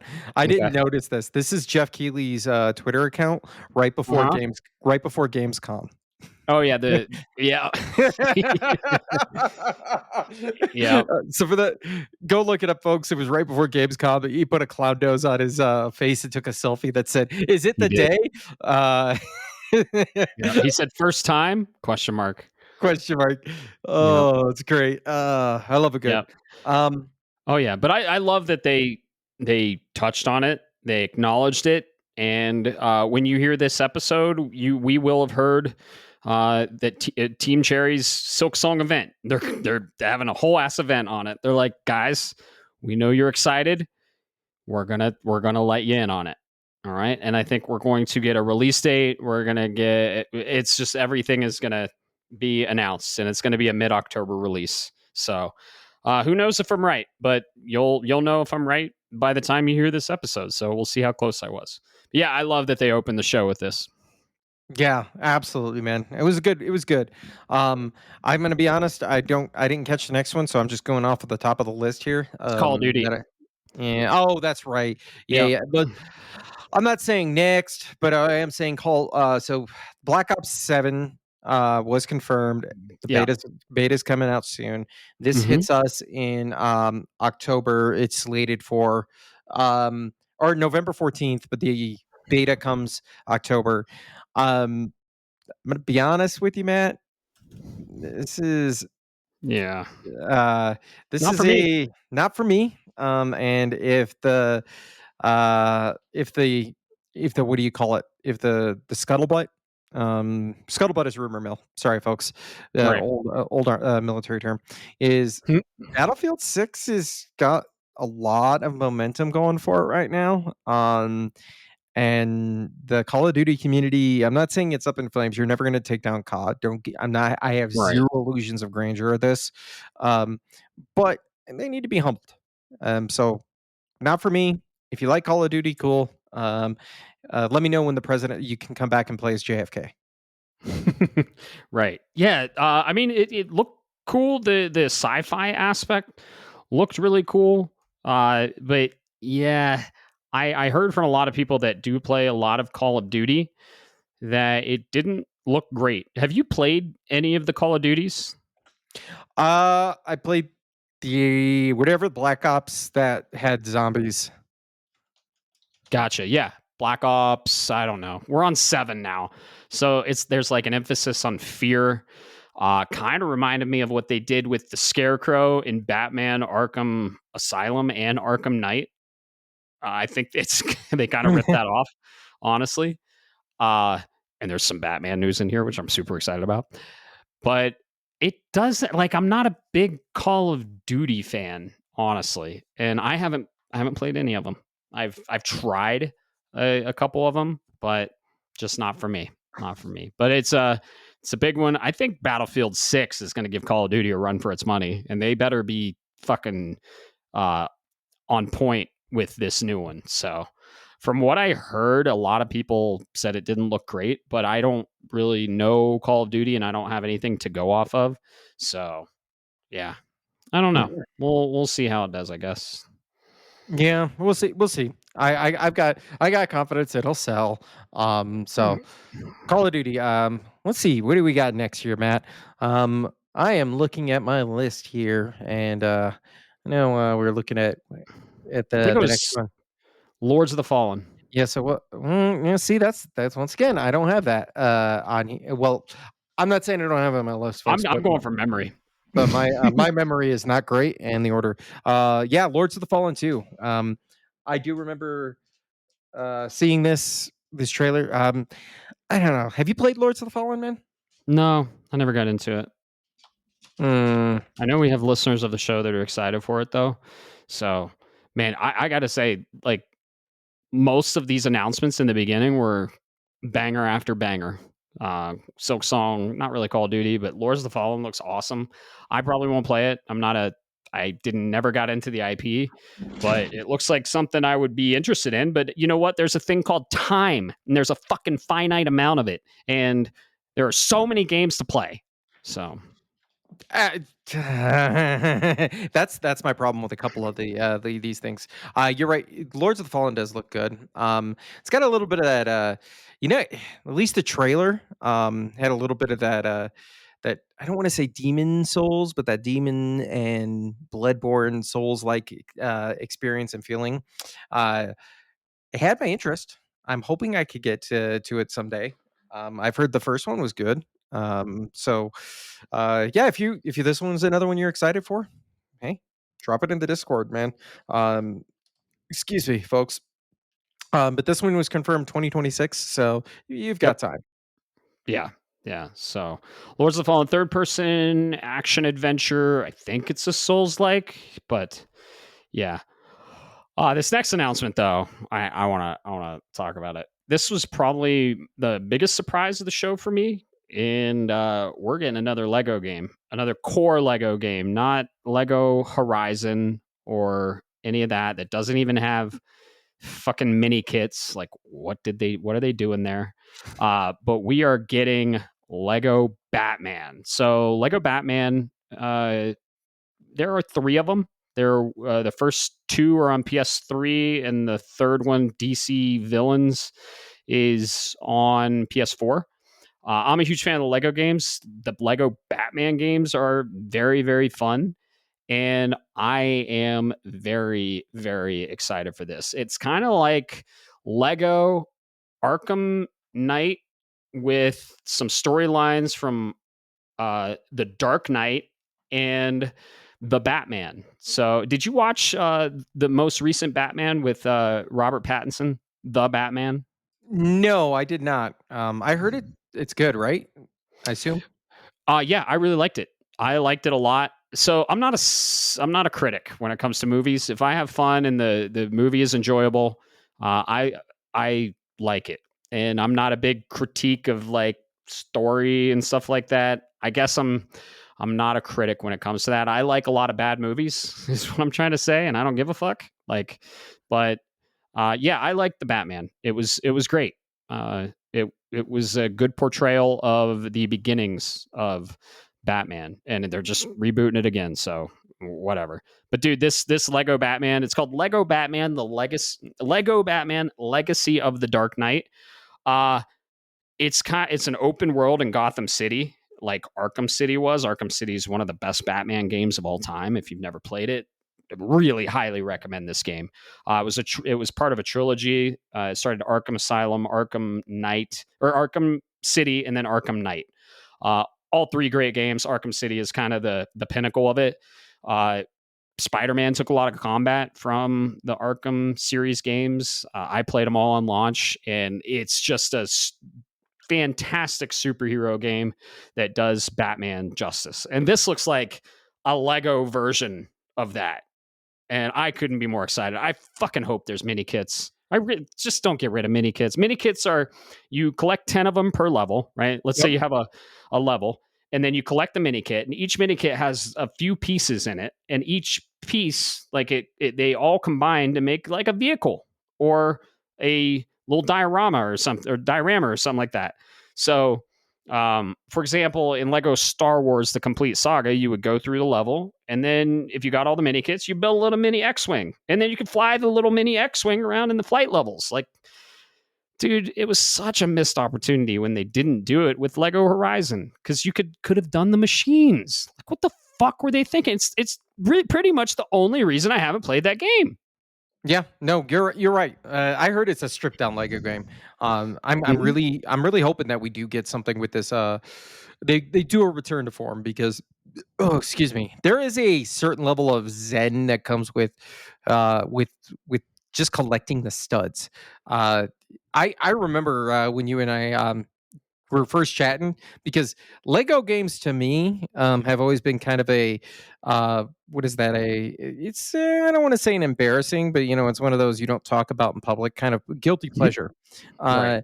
And then we were chatting about it, and you mentioned the Lego games, and it was like, "Oh, wait, you play this too? Like this is your kind of interest?" And to hear this, you're the reason I got Skywalker Saga because for a Hell while yeah. there they were not Lego games were not great, and that one's a very solid one. So I'm hoping they return back to form, give us the mini kits, give us red bricks, which I'm assuming because you saw at the end of the trailer with Bane, right? Or Oh it was yeah. near the end. That shit had me laughing. Wait, ow, ow, ow! As he stepped Hmm. on a red Lego. But yeah, Yep. this is coming soon. I do want to say, Matt, but yes, you did forget one. What, I forgot one before that, the Fallout Yes, you did. movie, the Fallout TV shows. Nope, no, no, no, no, no, no. It's not What a I forget? game. We're getting an anime. Oh yeah, the Sekiro. We're getting a Mm-hmm. Sekiro anime, which looks cool. The art style is interesting, and that's what, on Netflix, Crunchyroll. Crunchyroll, Yeah. that Um, PlayStation owns. yeah, yeah, that's true. They did buy out the parent company for Crunchyroll. Um, Hmm. so and Sekiro, obviously iconic with PlayStation, the platform. I'm curious to see where they go with this. And you know what? I did want to say, bud, you can watch Sekiro and now understand the story without having to break your disc. Thank God. Thank God. I don't think I'll ever play that game. It's too much. It's too much. I think you think Death Stranding's too much for me right now. Let me fire up fucking Sekiro. Shit. uh, Ugh. but yeah, Yeah, well, this anime looks cool. It's on Crunchyroll. I like what they're doing. I kind of hope that these animes or these TV shows don't go into what the game already told, because you just play the game to get that story. Like I think what was it? There's like a Far Cry thing that's rumored, and the guy that's creating it was like, "Yeah, no, I'm not going to tell the story in the TV show because you could just you can play the game to learn that story. I'm going to tell a different story." And I was like, "Yes, he gets it." yes, I agree. Thank you. Give me that. Give me that. No, Just tell a story in the universe. You don't have to stick, true to it. At least right. when it comes to video game adaptations. But Um, yeah, the Sekiro anime comes out 2026, I believe, Crunchyroll. yep. And then, Definitely. go ahead. I was gonna say, go check it out. If you guys, for anybody that you can check the trailer. But if you need a high level, it's got a bit of that Demon Slayer kind of cross between a Demon Slayer and I'd almost say Castlevania, the animated series kind of animation style. So it's a little bit more grounded, and realistic versus cartoony. Right. But yeah, Yep. if you're interested, go check it out. And then somewhere, and then the Lego, the Dark Knight, Legacy of the Dark Knight, that got a 2026 year, so it's coming out next year. I think this was my surprise in game of the show. I am very, very excited for this. I'm a big Lego fan, Lego game fan. I recently platinumed Skywalker Saga, which was Jesus. That took a while. So Oh, yeah, I'm very excited. And I played Lego Batman 1, Lego Batman 2. I didn't finish 3. It was kind of like more of the same in a different engine. But Lego Batman 1 and 2 was awesome. So, yeah, that's yeah. good, man. You know what else is awesome? I know you're excited for this one, man. We're getting a Title 3 update for Monster Hunter Wild. Yeah, we Uh, are. and this one might be the thing to get me back to it. Yeah. Uh, it's a Final Fantasy 14 collaboration, but and while I'm not a Final Fantasy 14 player, it is Final Fantasy, and you have Mhm. my attention. I saw the trailer. They've got cactuar iconography and little images and character models and stuff all strewn throughout there. It's on their website. Um, yeah, as long as I can keep the universe of Final Fantasy, I don't know anything about 14's characters, so I could care less. Mhm. But give me the monsters. Oh yeah. Let me fight a fucking behemoth. Yes. Oh yeah, you can in World, and it was a fucking tough fight. But yeah, dude, Wild's crossover with Final Fantasy. When I saw the Chocobo, I screamed. I was like, "Ah!" So, yeah, I'm very excited for this. I need to get back into Monster Hunter and do the summer update with Lagarius and however the fuck you say the other one. Uh yeah, I need to get back into Monster Hunter. But I also need to finish Death Stranding 2. And I also need to get ready for, it's Tales all this time. And I don't have it. You've got more of it So, than me, fucker. I know. It's yeah, I know. I should probably utilize it, but I got a lot of stuff I got to take care of here, a lot of transitional Yeah, stuff. So, not going to get into that. I get it, man. Um, let's talk about some of the stuff in the pre-show, because the pre-show had some gems in it too. You caught the pre-show, I didn't. So Okay. fire it away. Gotcha. I just want to touch on maybe one of the things that I was very excited for. It's called shit. It's not called shit, but it's It's a it's new game by the called developers of Goat Simulator. It's Shit right, Simulator. Shit Simulator. It is called Lost something. God damn it! Why can't I find it? Long Gone. It's called Long Gone, and it looks like a pixel art Last of Us 2D side scroller. I'm I in. remember hearing about this. Yeah, Yes, I yes. saw this. It's a zombie game, pixel art. Like, dude, speaking of pixel art side scroller, where the fuck is Replaced? See? Who knows? Might be another one of those quietly. Replaced is a 2D pixel art side scroller. it looked awesome. It It's a did. it was a Xbox developer. I can't think of the developer's name, but we heard about it in like 2022. Haven't heard anything since. It was supposed to release in 2024, then it got moved, and we're like more than halfway through 2025 with nothing. We haven't heard anything. So I thought we were going to hear about it, but yeah, it's a pixel art 2D side scroller, The Last of Us, and I'm very excited for it. So that was kind of a highlight of the pre-show. We got a few other things there too. Kyle Bossman was talking about them. So there was this Absol, I think it's called. Don't know, man. Yeah, that looks cool. That got an actual release. Absolum. Cool pixel art, 2D. Like, geez, I just don't have time though. So look them up. They're cool games. If you're curious, watch Gamescom. So I just wanted to touch on the Long Gone. I'm excited for that. 2026. Yeah, hit it, man. I'm glad. It looks cool. We'll see if I ever. Yeah, it definitely looks like it has a nice little cool flair to it. Oh yeah. So But yeah, definitely very indie. back to the Final Fantasy 14 collab. Very excited for this. And then they collabed on the other side too, where you can fight Arkveld in Final Fantasy 14, which is cool. That's a cool little double collab.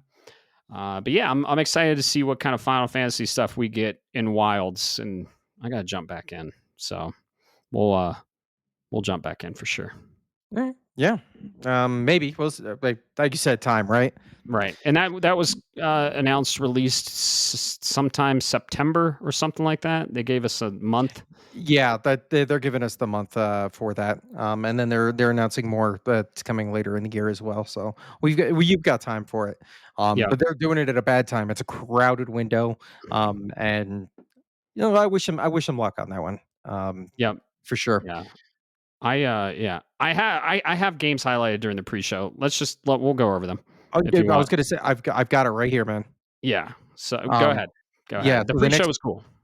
Oh, for the pre-show, go ahead. Not if you want to highlight them, go ahead. Yeah, I'll just go Outlaws. It's a I don't know. It looked like it's a game for the Nintendo Switch and handful of missions remaster. So this is the Outlaws handful of missions remaster. I don't know. Densh Attack. Keeper looks cool. You're a fucking lighthouse that you walk around, and you have a bird familiar. Looks really unique and awesome. A He-Man and the Masters of the Universe Dragon Pearl of Destruction. It's cool. He-Man game coming soon to all of them, to all the platformers. Absolum, like I was talking about, that's got an October 9th release. Go check that out if you like 2D beat 'em ups with a really cool art style. Long Gone, we already talked about. Valor Mortis looks really cool. This is a first person Soulsborne that has the boss he fought. Really cool enemy design. That piqued my interest. PVKK, no idea what that is. Look it up. Routine, survival horror, first person. This looked really cool. Swords of Legends, don't remember what that was. Road Kings, this was a basically a trucker simulator from two very well-known developers. I forget the developers. I don't know everything, but the internet does. Pac-Man World Repack plus for the Sonic the Hedgehog DLC for the Crossworlds. Nah, I'm not interested in the kart racers, but they're getting a Pac-Man DLC.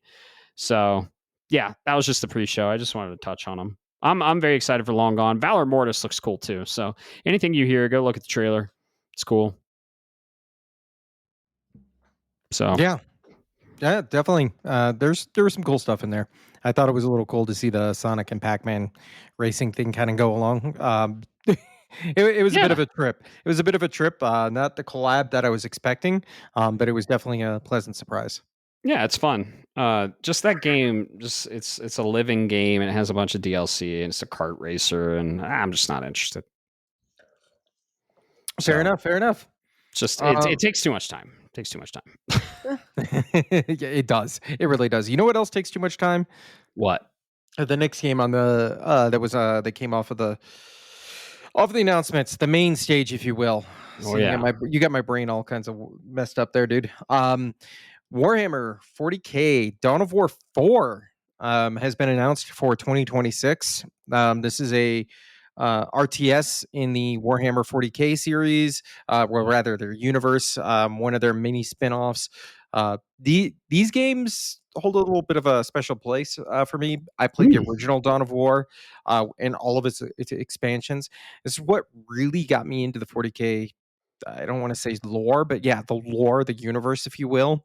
Uh, if you like RTS, these are very solid ones. All of the armies feel unique. All of the uh, units feel unique. There's not a whole lot of.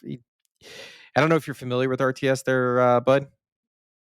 Me? No, Yeah. I haven't played Dawn of War. It looked cool. Okay, so the problem with some RTS games is there's two big things for me. Is Mm-hmm. one, everything is generic as all hell, just reskinned. Oh, you've got Foot Yeah. Soldier A and Foot Soldier B, so on and so forth. And then there's the exact opposite, where things are so different that you end up with unbalancing, a la, and I'm going to say it, folks, StarCraft. Every Mhm. unit's nice that it's different, but Zergling Rush is the strategy. We all know that. This one, you've got you've got the different unique. There's a certain balance to it and a certain elegance. And the orcs, that's where we get the classic British orcs, where it's like where they give you that growly British kind of style voice acting. That's where this comes from. Ah, okay. I see. Yeah, I never got into RTS. So It's because you have a Mac and not a PC. that's right. I don't game on my Mac. I game on my PS5 Pro. So Yeah, and my Switch. that's But okay. yeah, I'm happy. Well, I'm when happy you for play you. this, This sequel was announced. It's cool. yeah, we'll see if my computer can handle it. It looks Mhm. beautiful. Yeah. It looks very rough.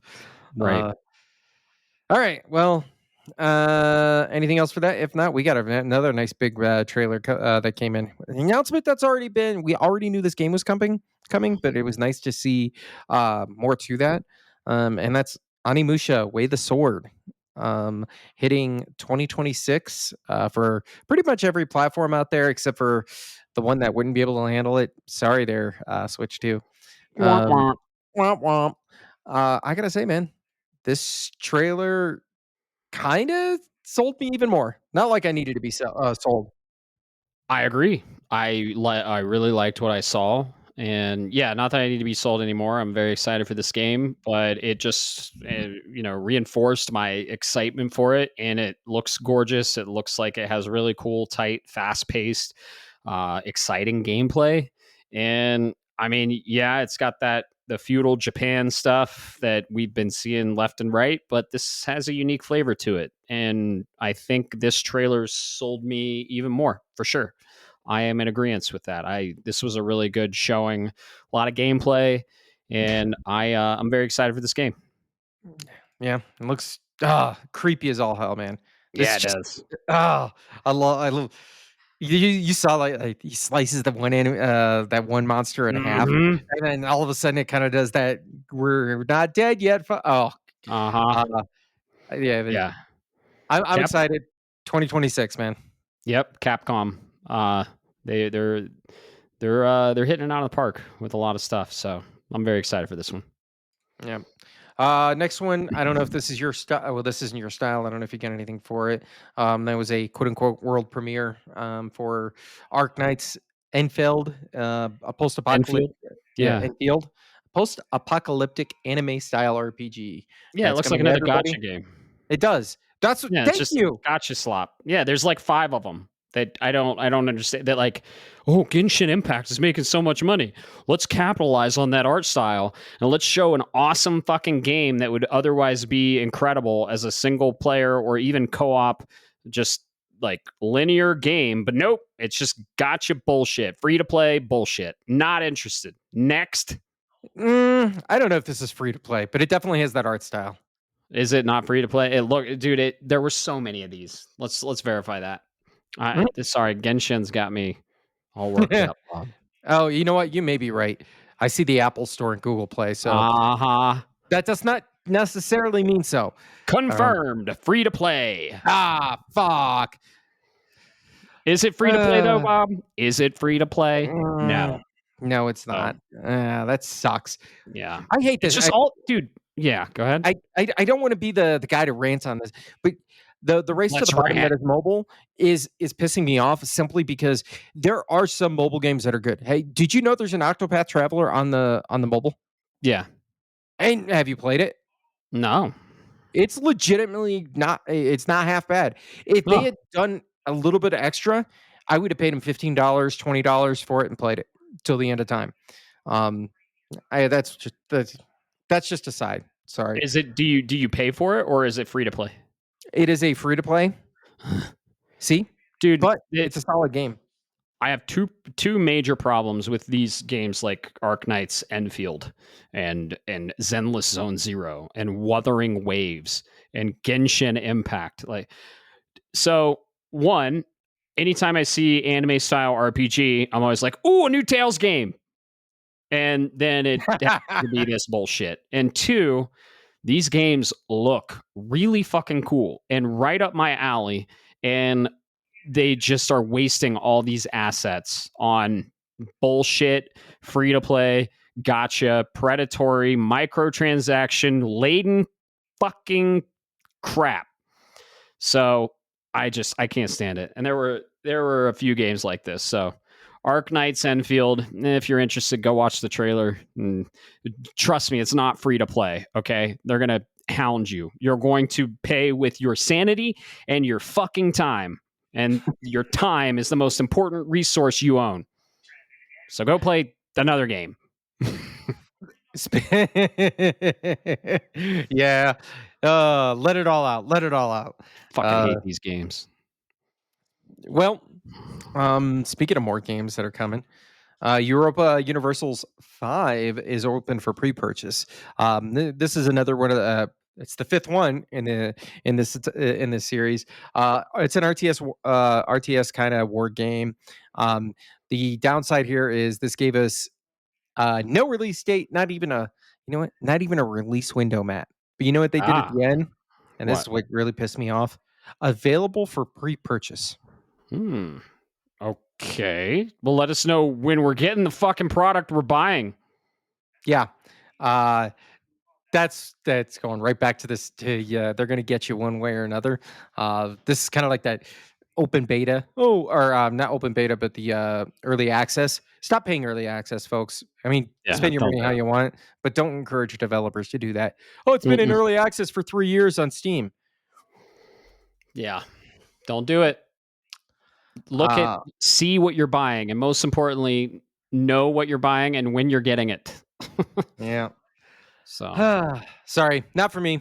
yeah, it looks like an RTS thing. I mean, if you're interested, go watch the trailer. And yeah, Trailers. right. Uh, Uh, let's see this now, next one. now it's talking. Go ahead. Go ahead. Go ahead. You can go ahead. I was going to say this next one. You already alluded to it earlier. Yep. Oh, Damon Ex Machina, Titanic Scion. That's the demo trailer. Yeah, go ahead. I was talking about afterwards. I Right. forgot about. Yeah. I was gonna let you take that one.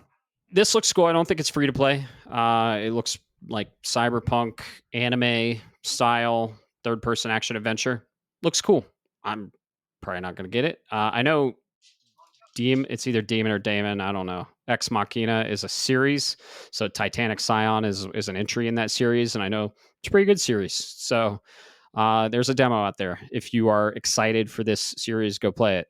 This one will be paid, and I don't really know a lot about it, but hey, it's not free to play, and it doesn't look like a Genshin ripoff. So it looks cool.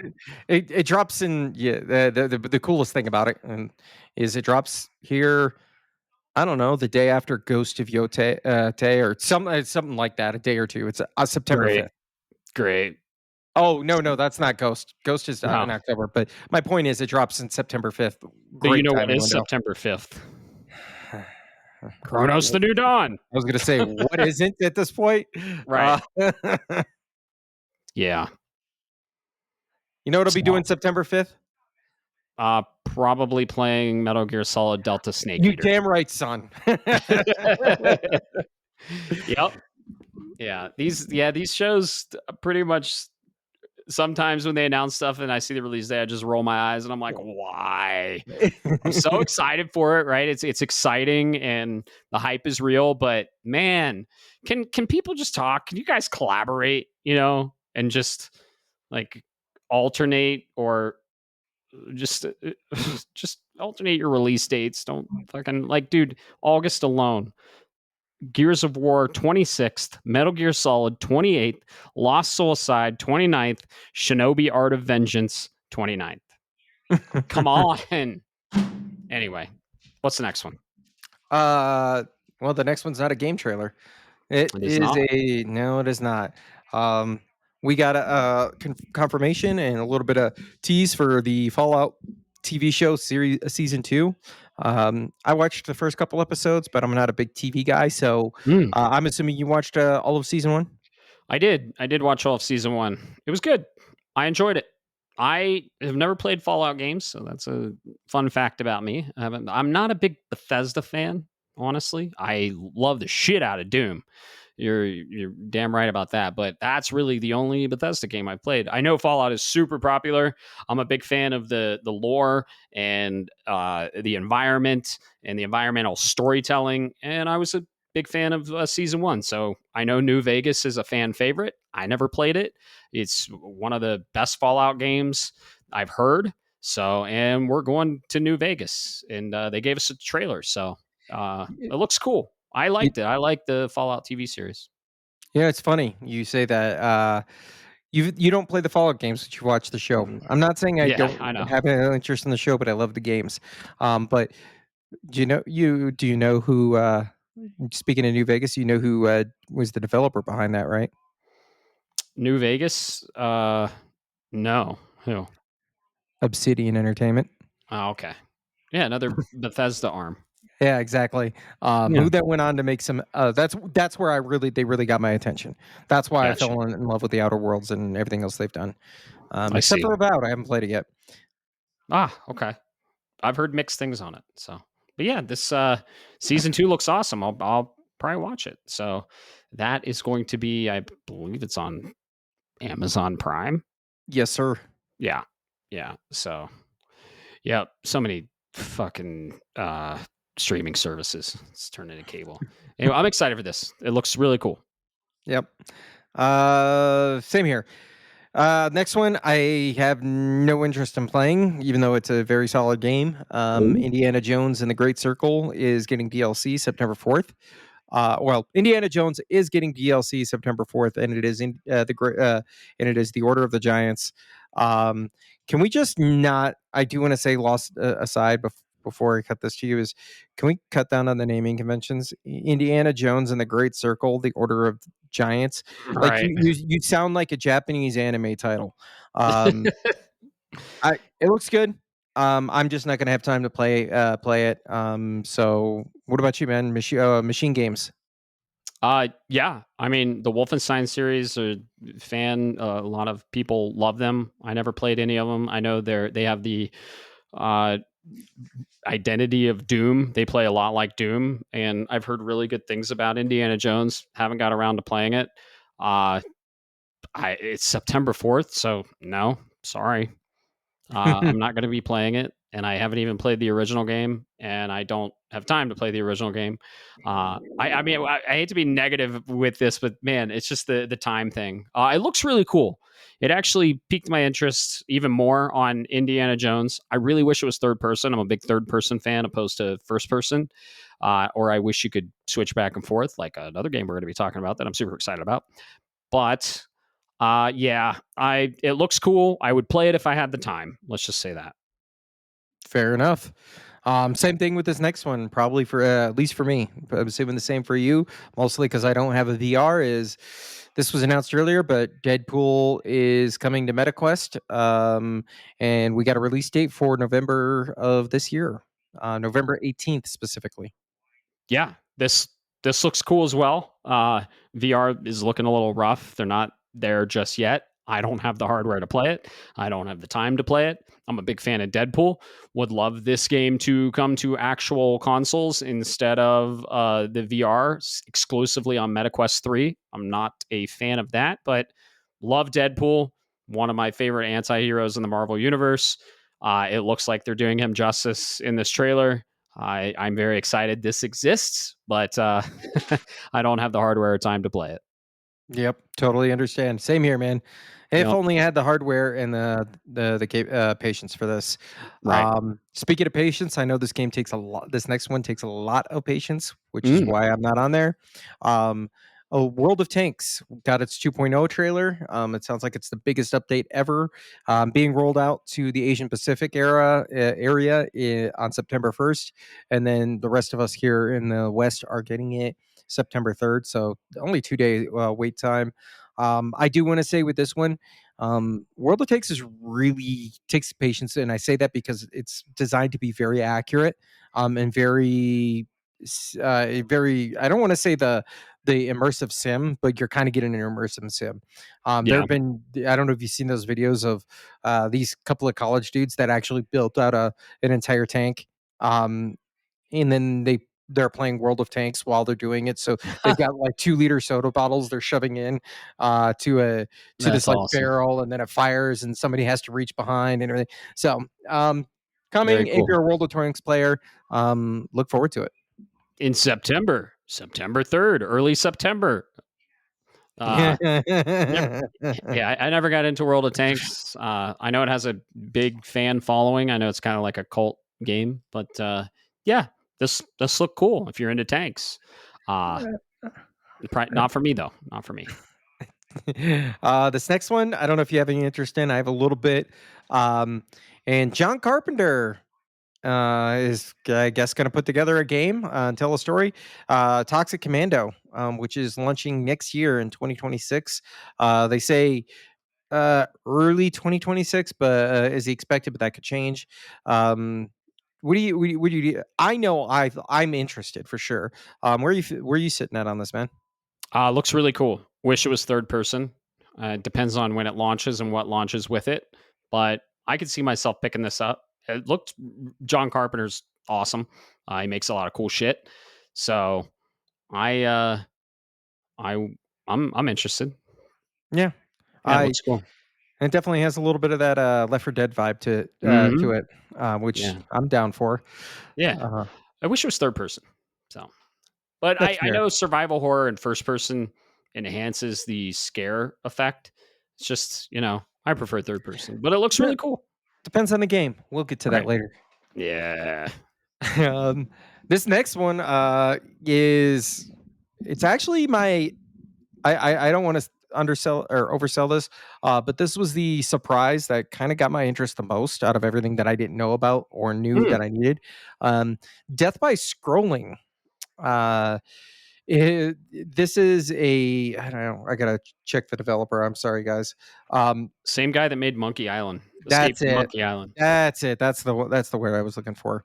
It is a scroller survival kind of game. It's pixelated. The art style has a lot of SNES era Zelda vibes, so Link to Oh the yeah. Past style. Um, this also has a this is a based on the trailer, and I haven't heard any official. I haven't looked into it too much, but this has a lot of different elements from games that kind of get an enjoyment out of, such as Binding of Isaac, Vampire Survivors, um, but in a interesting, I don't know. I guess you could say art style. Um, I don't know. What do you think, man? Are you interested in this one at all? It looks cool. I like the art style. It definitely reminds me of like a Link to the Past. I probably not. No. I just it looks more of like the Vampire Survivors, like super uh pick up and play, and very sporadic and like bite-sized things. I don't know. I like more narrative driven stuff, but this looks like a cool, you know, play every once in a while, fun time game.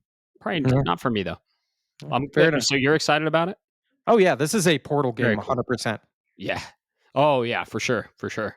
Be good a game on the Switch too. So Oh yeah, I didn't think about that. Hey, look, I got a game for my Switch 2 finally. woohoo! uh, I don't even. We didn't see even. I don't even. Oh, yep. Sorry. This next one. Did you? I didn't know what to think out of this. The Zero Parades. I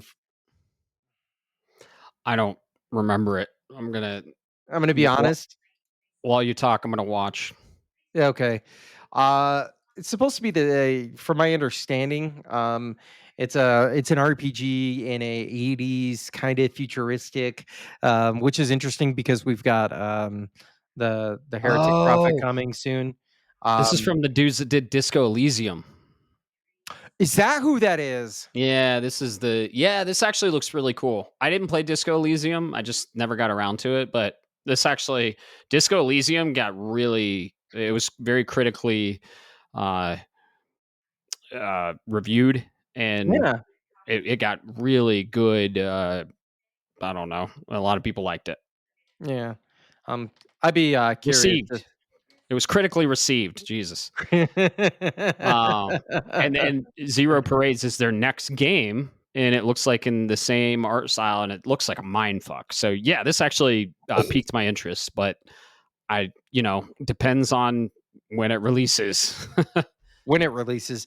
For Yeah. the record, you were right. Disco Elysium got a 92 on OpenCritic. Yeah. Yeah. Very critically received, and a lot of people liked it. Very, very well made game. I heard. I never played it though. So Don't worry. Well, you know what yeah. game I will be playing? Oh yeah.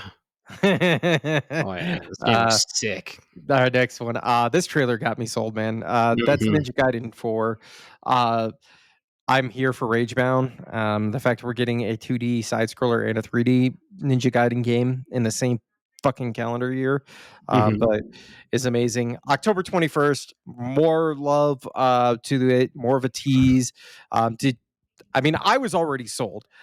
So I'm assuming you're all in on this one as well. Yeah, but it's in October, and another one in October, very shortly after um, Ghost of Yote, and right before Mina the Hollower. So these are two games I'm putting everything down to play. I'm very excited for this game. This looked incredible. It looks like a Ninja Devil May Cry.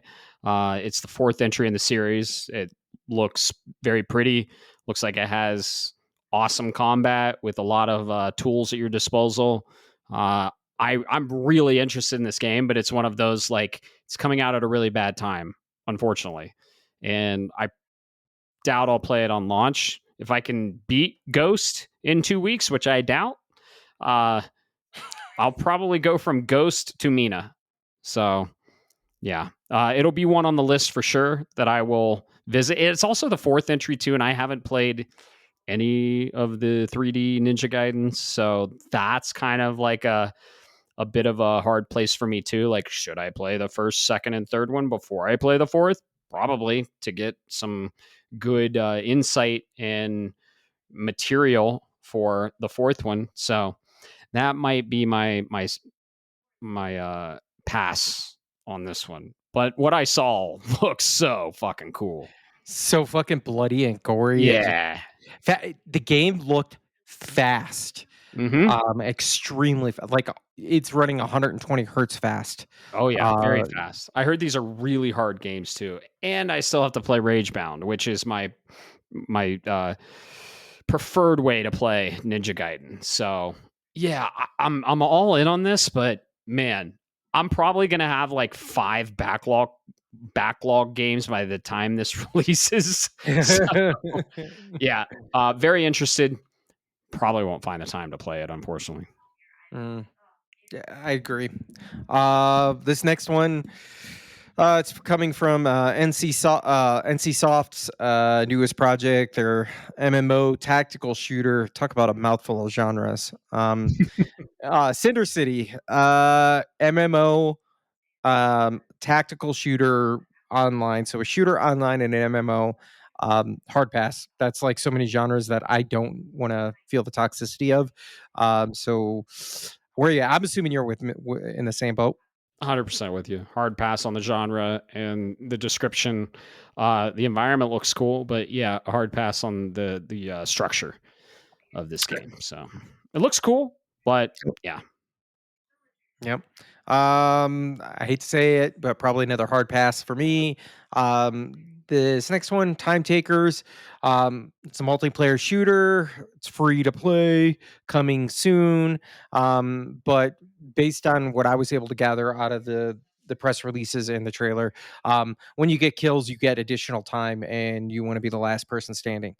So there's a constant timer, and if I don't know if it hits 0, you're probably going to die or be kicked out of the match. And um, I just want to say that sounds really cool on a whiteboard until you play it, and then you realize the most toxic ass part of this community is going to come out. So nope, skipping that. Next. Yep. Same here. Looks like a arena shooter, and I'm just not into the genre at all. So yeah, no, pass. Not for me. You know what it is for us? Yeah, but again, the fucking date, man. September 25th. I know. My one of my sneaks up for the draft, sneak grabs, Silent Hill F. I see this and I really like what I see. I also if I'm being a realist, I can see where some people are going to say this isn't. They're going to be critical. This isn't Silent Hill. I can see the headlines down. Not actually a Silent Hill game.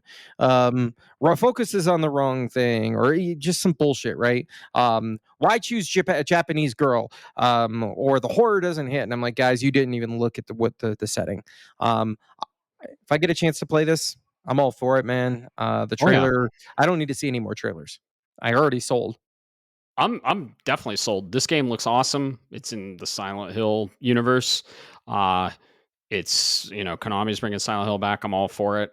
But again, it's releasing September 25th on the heels of another survival horror that I'm pretty much all in on and will be prioritizing over this one that month, Chronos: The New Dawn.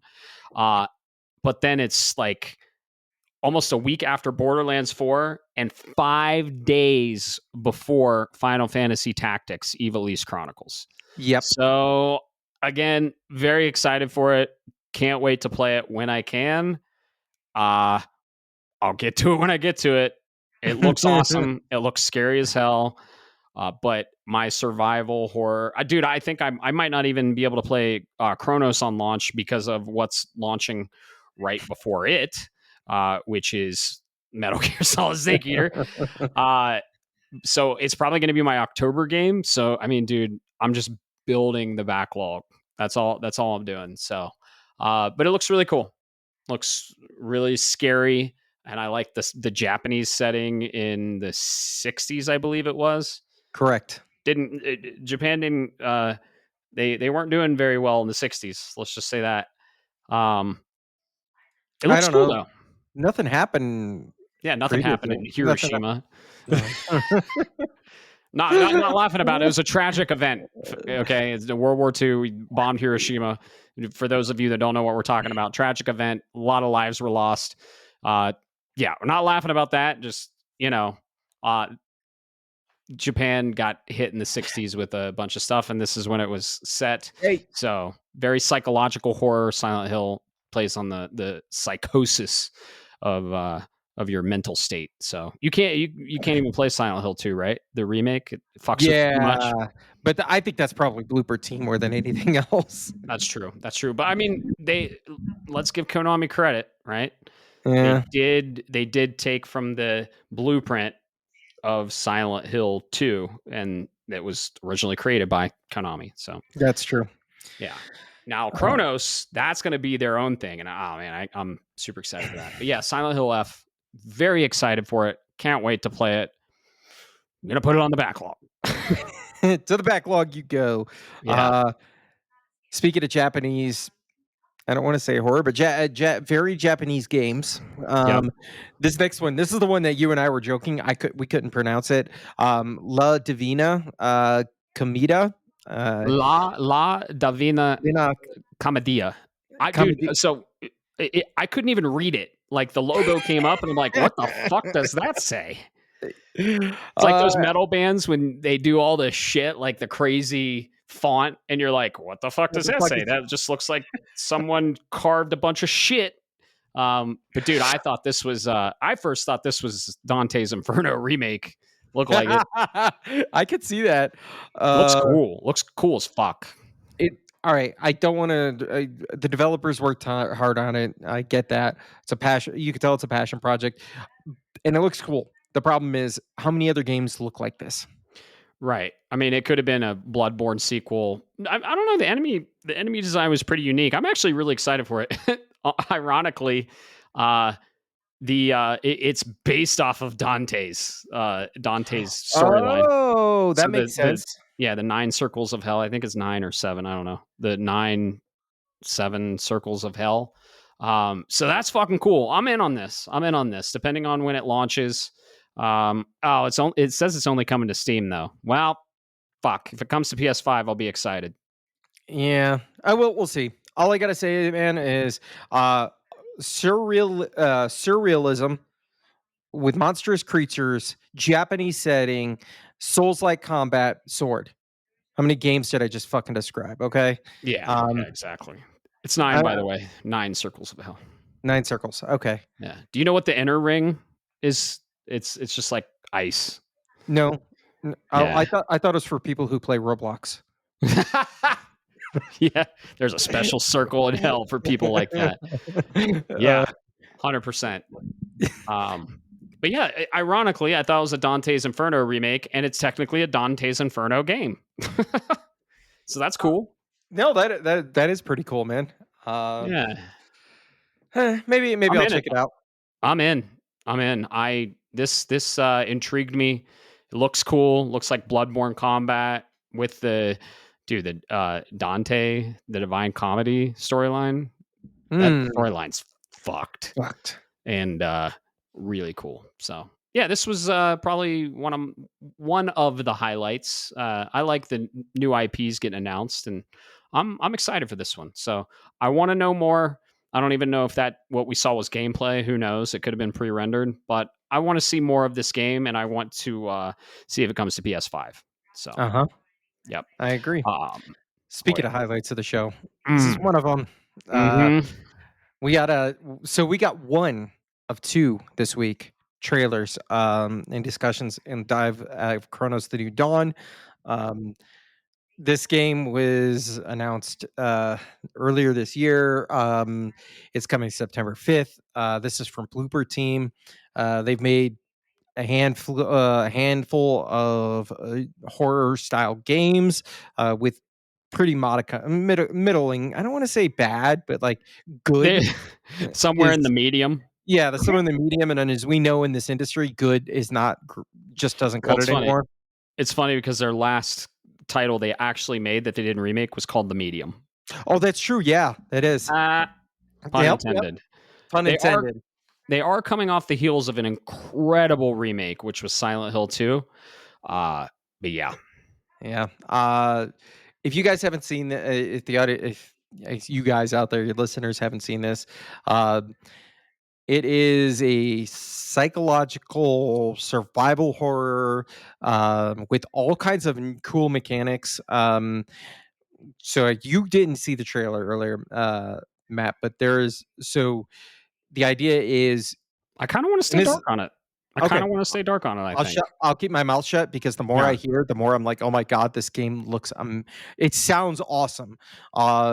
If it looks very Dead Space, it looks Dead Space, but it doesn't play. The more I see of this game, the more intrigued I am. The first showing, I think they were showing an alpha build. It was a little rough, but dude, I was like, oh wait, hold on, what is this? And it piqued my interest. And then the more I saw, I was like, okay, all right, I see what you're doing, Bloober Team. And then I played Silent Hill 2, and I was like, okay, all right. And then I saw another trailer for this, and I'm like, you son of a bitch, I'm in. I got it pre-ordered. I can't wait for this game. I don't know if I'll play it on launch, but I think I'm going to save it for my spooky game in October. I usually play a spooky game and I stream it in October, and this is definitely going to be the game I stream. It's like Dead Space meets BioShock, female protagonist in a suit, which I fucking love female protagonists in a suit. Our girl Samus, shout out. But that was really cool to hear that it's a female protagonist in a suit.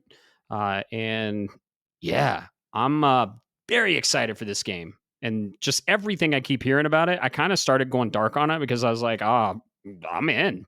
I'm in. And I think it's going to do really well from what we've seen. So yeah, this trailer with the cat and the new enemy types and the gameplay, and they went a little bit more into the story, and there's time traveling involved. Like, dude, I couldn't be more excited for this game. Comes out in a bad time though, really bad time, but this will definitely be my October game. I mean, Ghost of Yotei comes out October 2nd. So maybe after Ghost of Yotei, maybe. But then I just said, I'm going to play Mina the Hollower right after Ghost of Yotei. I'm going to play Chronos, The New Dawn in October. You know what? I'll play it when I play it. I'm going to buy it though. And I'm going to buy it on launch, and it's pre-ordered. You also have to finish Death Stranding too. Fuck, I know. I know. Oh yeah, and then what do we have coming up? The 4 games coming up, dude. Lost Soul Aside. I'm super excited for Lost Soul Aside. That comes out one day after Metal Gear Solid. I'm sure people are just tired of us bitching about our game schedule, but yeah, Chronos. Dude, I'm super excited for Lost Soul Aside. I know people are kind of mid about it, but it went gold. That was announced, and I think it's going to be a banger. There were a lot of environments shown. I think it's going to be a Devil May Cry. I think it's going to be a banger. So, yeah, I think we're going to see it. Yeah, I agree. And the guy, or maybe it was a girl in the suit, came out, and it was like a life-size suit of the Traveler. I think they call it. They call them they're travelers that travel back in time to try and correct the apocalypse that happened or some shit like that. I don't know. I'm kind of staying dark on it, but it's I'm all in. So I hope it does really well. Good, man. Good. Yeah. How about you? I know you're all in. I'm all in for it. It's going to be my October game. I'm not gonna buy it day one, but I will buy it. Show my support. It'll be a spooky game. That's my spooky one for sure. Cool. We also got another look trailer. I'm sold. I don't think you're interested. We got to look at the companions for Outer Worlds 2 that releases this year. I'm interested. It looks everything I see is up my alley, but I never played the original, right? So I'm getting into the second one without playing the original. And when does this release, Bob? Sorry.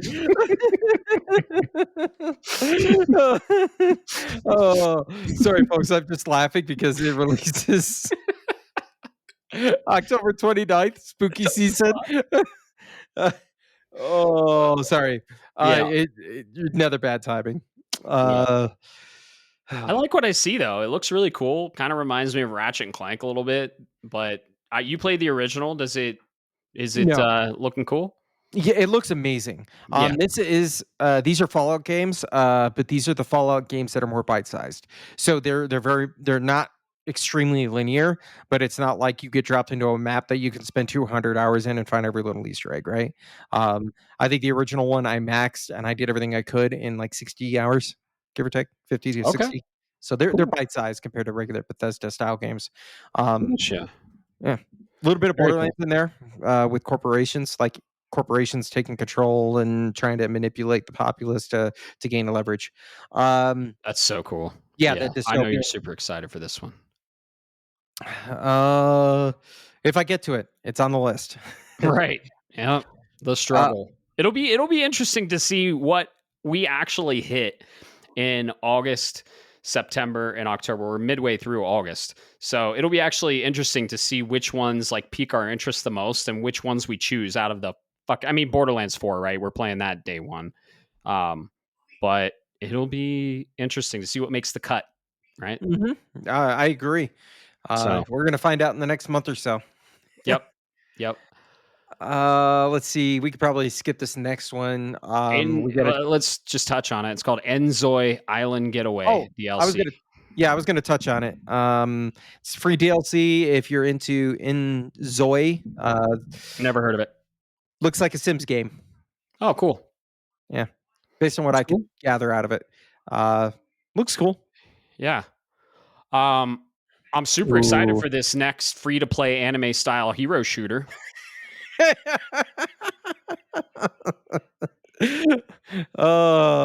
Overwatch 3? called Fate Trigger. Yes. Free to play. They always free to play, right? Yep. Once again, not trying to dog on it. If you're into this kind of thing, cool, go play it. I also assume you're probably playing Overwatch as well. Looks cool if it's your thing. Got another quick. You threw me off there.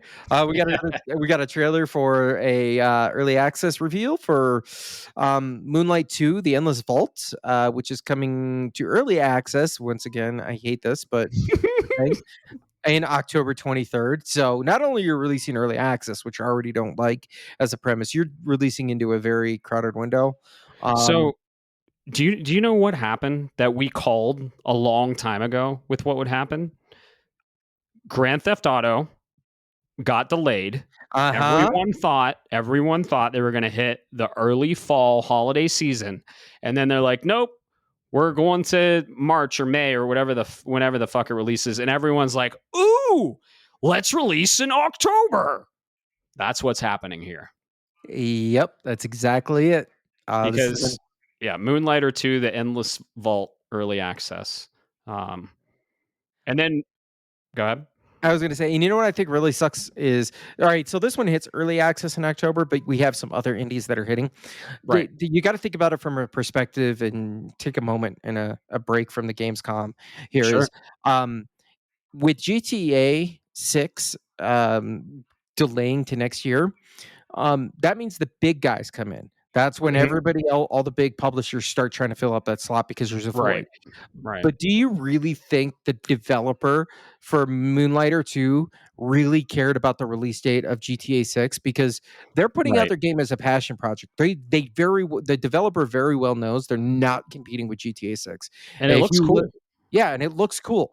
Well, they are, Bob. Every single developer is competing with GTA 6 with time from other people. So they're not directly competing with like genre, but there is time. There's that time currency, and people have a finite amount of it, and if they're going to be inundated and focused on GTA, then they won't be focused on an early access game on from the indie. So yeah, absolutely, they are competing time, not I genre. Yeah. I vehemently disagree. Okay. I want you to give me the Venn diagram of people that are going to play GTA 6 and people who would play Moonlighter 2. Give me the Venn diagram and show me where the overlap is. Because I guarantee you the 200 people that are overlapped on both of those does not factor in. I'm sorry, folks. That's true. GTA 6 was played by a bunch of my old army buddies who thought they were gangsters in LA still, or Yeah. teenagers who thought they were being cool because they shot a cop, stole a car, and fucked a hooker. Mhm. The people that play these indie games have a passion for the art, and GTA Sure. 6, while objectively a good Well, game, hey man, is not an artist. Is not. I'm sorry, it is not an artistic game. I know a lot of people that have a passion for the art and are very heavily interested in artistic video games that will be playing GTA. So Yeah. I'm just saying, this game does look cool though. Just Sorry, rant's over. yeah, yeah, yeah. It also it doesn't come out for PS5. It's just Steam, PC, Game Pass. Yeah, and Game Pass. Early access October 23rd. Yeah, a little mini rant there. Hey, Bob, when's the next game come out? No, it couldn't be in October, right? We've already got 6 announcements for then. Oh, wait, that's right. It is. Which sucks because I really like this world. Vampire the Masquerade's Bloodlines 2 hits October 21st, right in the middle of everybody else. The The pre-order trailer dropped with this. It's coming to Epic Game Store, Steam, everywhere else. If you haven't played, if you don't know it, it's vampires, folks, but this is vampires with lore. Yeah. I'm First I hate person vampire simulator, right? Or like a uh, action. uh-huh. Yeah, these Yeah. are action, very I don't want to say there's role playing involved, but that's where the Vampire the Masquerade series started. So go check it out. If you like vampire stuff, but with actual more than just blah, Vlad Dracula, go check it out because it's a lot of cloak and dagger and shadow stuff. Yeah, it looks really cool. And Game Informer did a piece on Bloodlines 2, and it's their cover title. So yeah, it looks really cool. It's just coming out at a terrible time. I didn't play one, and I probably won't play two. Not for me, but if you're interested in this game, it looks really cool. Yeah. Um, Speaking of October, I mean, this is an update, Another one. not a. This is not a new game, but Enshrouded is getting its update 7, in October. I haven't played Enshrouded mostly because it's a Steam only game, if I'm not mistaken. I'm assuming you're in this same boat. Yep. No, I've never played. The base game is currently available to play on all the consoles though now. So no, I've never played it, and it looks like it's getting a new season, Wake of the Water. So if you're into that, be excited. hmm Next one, if you're excited, I know I'm not personally, but I thought this was a different game, or I thought this was a Switch 2 announcement for this.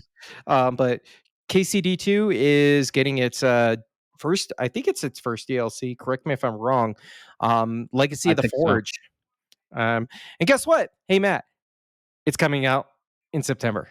Yeah, it's either September or October. Yeah, I Uh, never played Kingdom Come Deliverance, the first one or the second one. So this isn't for me, but it's cool to see DLC and that they are still supporting it. And it looked a little rough, did it not? It looked like it was running on the Switch, didn't it?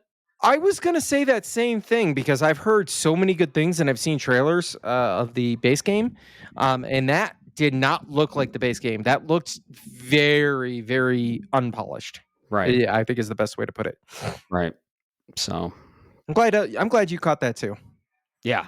Oh yeah, it looks a little unpolished. So I know that it got incredible reviews. I think it was like said it might be even be in the running for game of the year. It's not going to win, but it might be in the running and it might be nominated. We'll see. We'll see. So I never played it. It's exciting for people that are excited for it. Speaking of people, if you're excited for this, I'm not personally. I think it looks cool though. Cult of the Lamb, the Woolhaven expansion drops. It says it's early 2026. So thank God it's not in October. Right, right. I watched a little bit of Cult of the Lamb being played. There were a lot of cool Twitch interactive stuff with it when it launched. It looks fun. It looks cute. I never got into it. Never got around to it. It's more of kind of like a Harvest Moon in hell with a lamb. I would say more of a sim game. So not really my genre, uh, but exciting nonetheless that they are still supporting it and it doesn't have a September October release date. Dude, that's a. At least it doesn't have those release dates. Right, right. Speaking of 2026 and not releasing in the crowded month that are September and October, 21 years after its release, we're still getting World of Warcraft expansions. Crazy. Um, I'm yeah, And I do not say that in a condescending way. I think you put it best, crazy that it's still going strong this many years later. yep, and CG trailers. Like Blizzard makes some of the best CG trailers. It's not indicative of the game whatsoever, right? But the CG trailers are so fucking cool and they're so cinematic and I always enjoy watching them. I have no fucking clue what's going on. I played World of Warcraft on my white non-unibody MacBook in Holy shit! in 2013, 2012, 20 no, sorry, 2010. Uh I played it to check it out and I chose the dark elf, and I went around and I was collecting mushrooms, and I was talking to my friend that got me into it. I was like, hey, when do I start fighting? And he's like, oh no, you have to level, so you got to go collect a bunch of shit. And I was like, for how long? And he's like, you probably want to get to level, I don't know, 50 before you do raids. It'll probably take about 200 hours. And I was like, I'm done. Oh, I don't So, blame you. yeah. I was Speaking of, going around collecting mushrooms to level up. I was just like, and the graphics were not great. But a lot of people play WoW. I'm very excited that it is still being supported by Blizzard, and the CG trailer looked awesome. you just described the famous "Make Love Not Warcraft" episode from South Park. Oh yeah, They spend weeks on end playing the game nonstop to beat the bad guy. Level up. They kill all these low level creatures. Spend weeks doing it, and then they're like, "Yay, we did it! Now what do we do? We play the game. We play the game, obviously." I do want to say this trailer. You're right. CG. I wanted to point. Did you yep. that? Was it just me? But did the ending of that trailer kind of give you a Helm's Deep vibe Yeah. to it? Oh Okay. yeah, for sure. Yep. Right. Two Towers for sure. Two Towers vibe. Yeah. God damn it, Cartman. Yeah, kitty, that's my papa. Give me my cheesy pooch. I used to be able to do Cartman pretty well. God damn it, Kyle. Well, Kyle's mom, she's a big bad bitch. She's the biggest. Biggest bitch in the whole wide world. God damn it, Kyle. All right. South Park's ADHD. great. South Park's great. Go check it out. You know what else looks great? Oh, Yeah, you saw this. Project Spectrum. yes. World premiere. This I looks. thought. Go ahead. You know what I thought of on this? I thought it was a bait and switch for RE9. Honestly, Not me. What'd you think it looked like? I thought this was a bait and switch, and we were getting a fear game. Yep, I could see that. Now I will this say, looks awesome. This looks amazing, but I think I'm hoping I'm wrong. Keep this in mind, and I'm hoping they bait and switch me again. But I think they they tilted their hand a little too much on the trailer. They revealed something that I think was not supposed to be like a, oh my goodness, it's going to be a twist later. Mhm.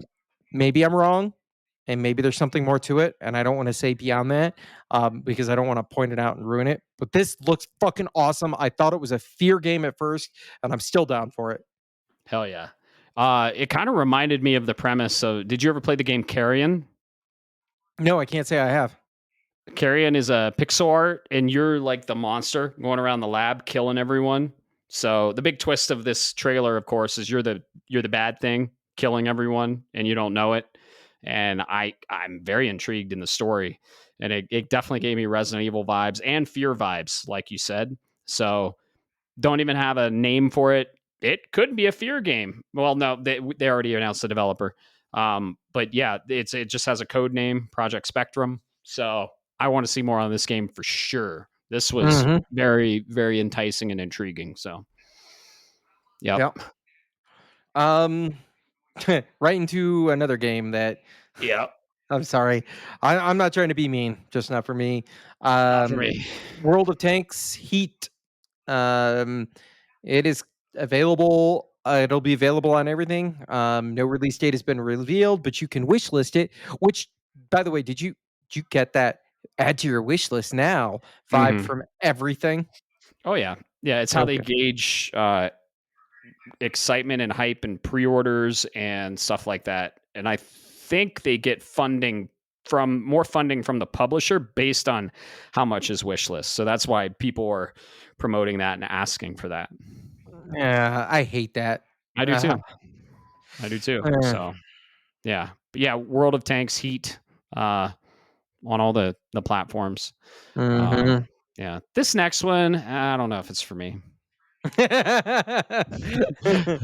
next one is something that I definitely don't hate. Oh man, I can't. This was one of the games of the show for me. The showing. I'm glad they didn't show a lot too. I'm glad they're kind of keeping it under wraps.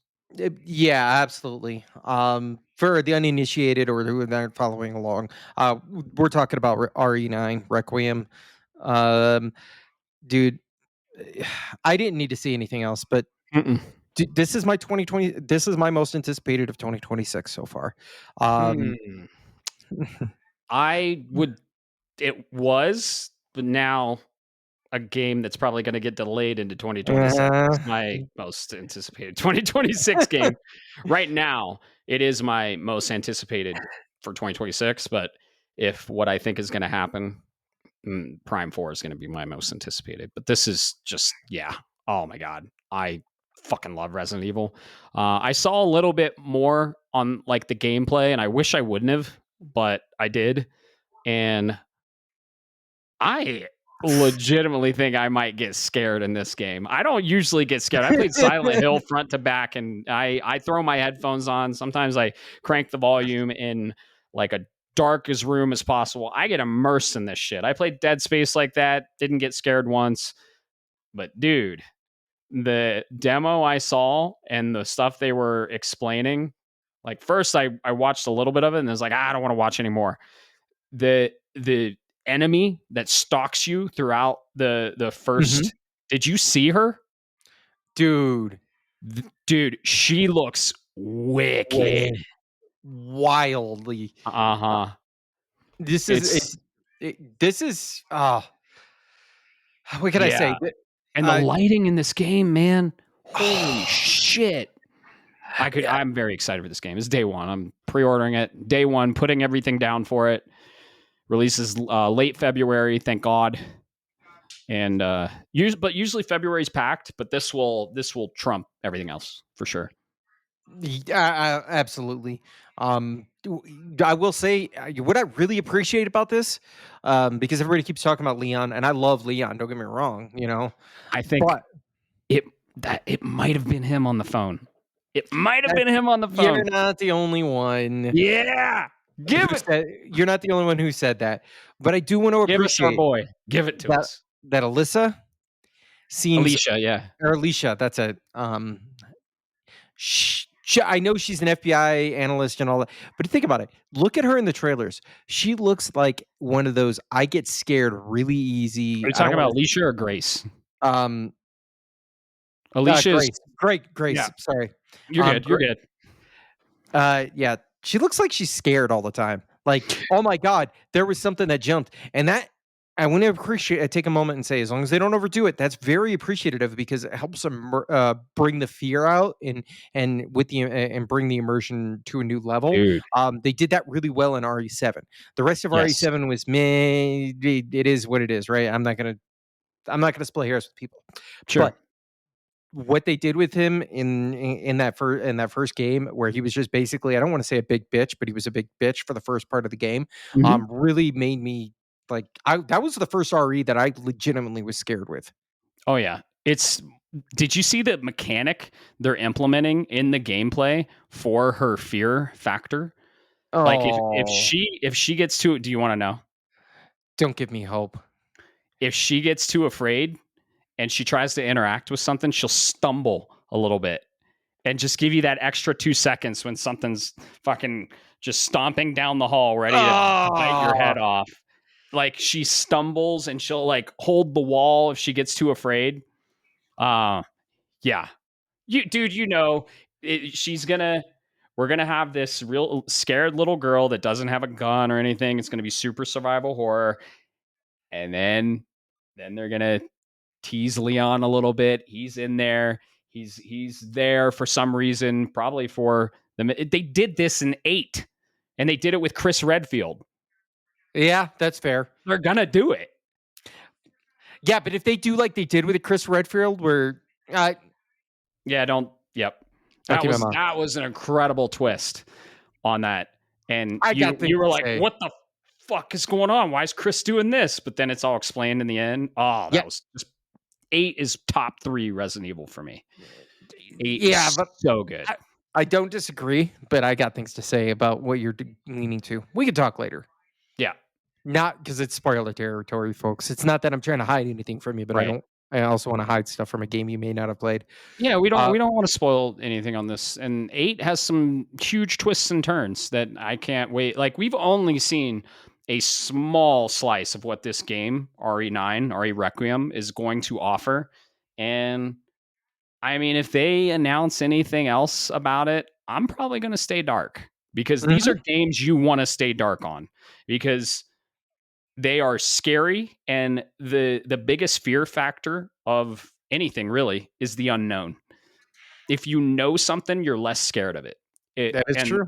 yeah, so if you know something's coming, you're less scared of it. Rather, if you don't and you don't know what's going to happen, you're like, what's going on here? Like even in life, if you don't know a lot about something, the more you research about it, the less you're afraid of it, right? Unless it's Mhm. like the fucking crazy fish in the bottom of the sea. Don't research that. You'll get more afraid. Or the government. The government, right? Ugh. But yeah, I think I'm going to stay dark on this from now. It's like kind of right around the corner. It's in 5 months. It is. I love that. I love that they announced this at Summer Games Fest, like Summer Game Fest, like 2 or 3 months ago, and they announced it pretty close. So I love that, and maybe it'll get delayed, maybe it won't. Who knows? But yeah, the vertical slice we saw, just they're keeping a lot close to the chest, and I respect that, and I hope they keep doing that because that's going to be in their favor for a horror game. Yes, it will So be. yeah. Absolutely. Yep. Um, I'll let you take this last one because I know it's yeah, something you're excited for, man. I have no I'm gonna take a quick nap while you go on about yeah, this. I have no fucking clue how to pronounce this. Let me see here. But yeah, so Game Science shocked us all and announced a fucking new game. We thought it was going to be DLC for Black Myth Wukong, and we got a whole ass new game. Let me hear this here. Let me hear how it's pronounced. It's I'm gonna take a guess. It's Zongkui. I'm listening. Zhang Kui. All right, that's So close enough. yeah, you were close. So we thought Game Science was going to come in. They announced that they were making DLC for Black Myth Wukong. Black Myth Wukong follows Journey to the West. I platinumed it. I loved it. It's one of my favorite Soulsborne games, and it's very fun. You'll get there at some point. It's a very hard game, and they announced a whole ass new game, Black Myth Zhang Kui, and this looks cool. It's just kind of like a teaser trailer, but you're going to be definitely a different deity, Mhm. and it's going to follow a new mythical lore of ancient Chinese mythology. So that's really cool. Might run into the Monkey King. Who knows? You play as the Monkey King in Black Myth Wukong. So yeah, this is looks awesome. And there was it was just kind of like a teaser trailer, and this was their one more thing. So yeah, I'm kind of glad they didn't do DLC for Black Myth because man, that game's fucking hard.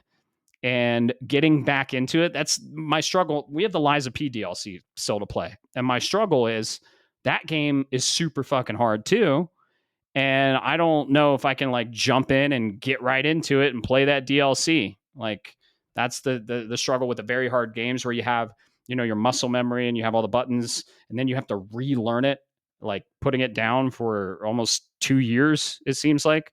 So I don't know when I'm going to get to that DLC, but yeah, Zhang Kui looks really cool. They announced that no date or platforms were listed or announced, but yeah, Game Science is cooking, and I can't wait to see what they give us because I like Black Myth Wukong. I didn't like it on a level of Game of the Year nomination. I thought either Stellar Blade or Silent Hill 2 deserved that spot. I did not think it was Game of the Year level. It did have some flaws. It certainly did. Nonetheless, it was very fun. I had a great time with it. I played it like twice in a row. So had some awesome cinematics, uh, Unreal Engine 5. So what you played, you liked, but just you'll Y it's Yeah, I think it's a good game. Yeah. Black Myth Wukong is a good game. I think so. Where do I want to start with this? I'm going to just rip the Band-Aid off. The fact that it was the GOTY in the fan nominations tells me exactly all I need to know about the quote unquote fans out there, because there's no way in God's green earth that plus 4 gotcha games that have their subscribers sitting on a hook like they're crackheads were game of the years. I'm sorry. Right. Yeah. Um, Black Myth was a good game, but I think there were some fundamental problems with it for me personally, that kept it from rising to the top. If you really want to go, if you really want some time, hit me up on the Discord. I will be more than happy to explain it in more in depth. I think it was a solid game, and I'm hoping Game Science learns from those mistakes and doesn't just try to push out more of the same. And we're going to see, because Game Science, correct me if I'm wrong, they're coming from the Project Hero or Project China China Hero Project. Yep. China Hero Project. Yep. And I have one big concern, Matt, and this is what I've been waiting for, and haven't said, but I've kept in the back of my head.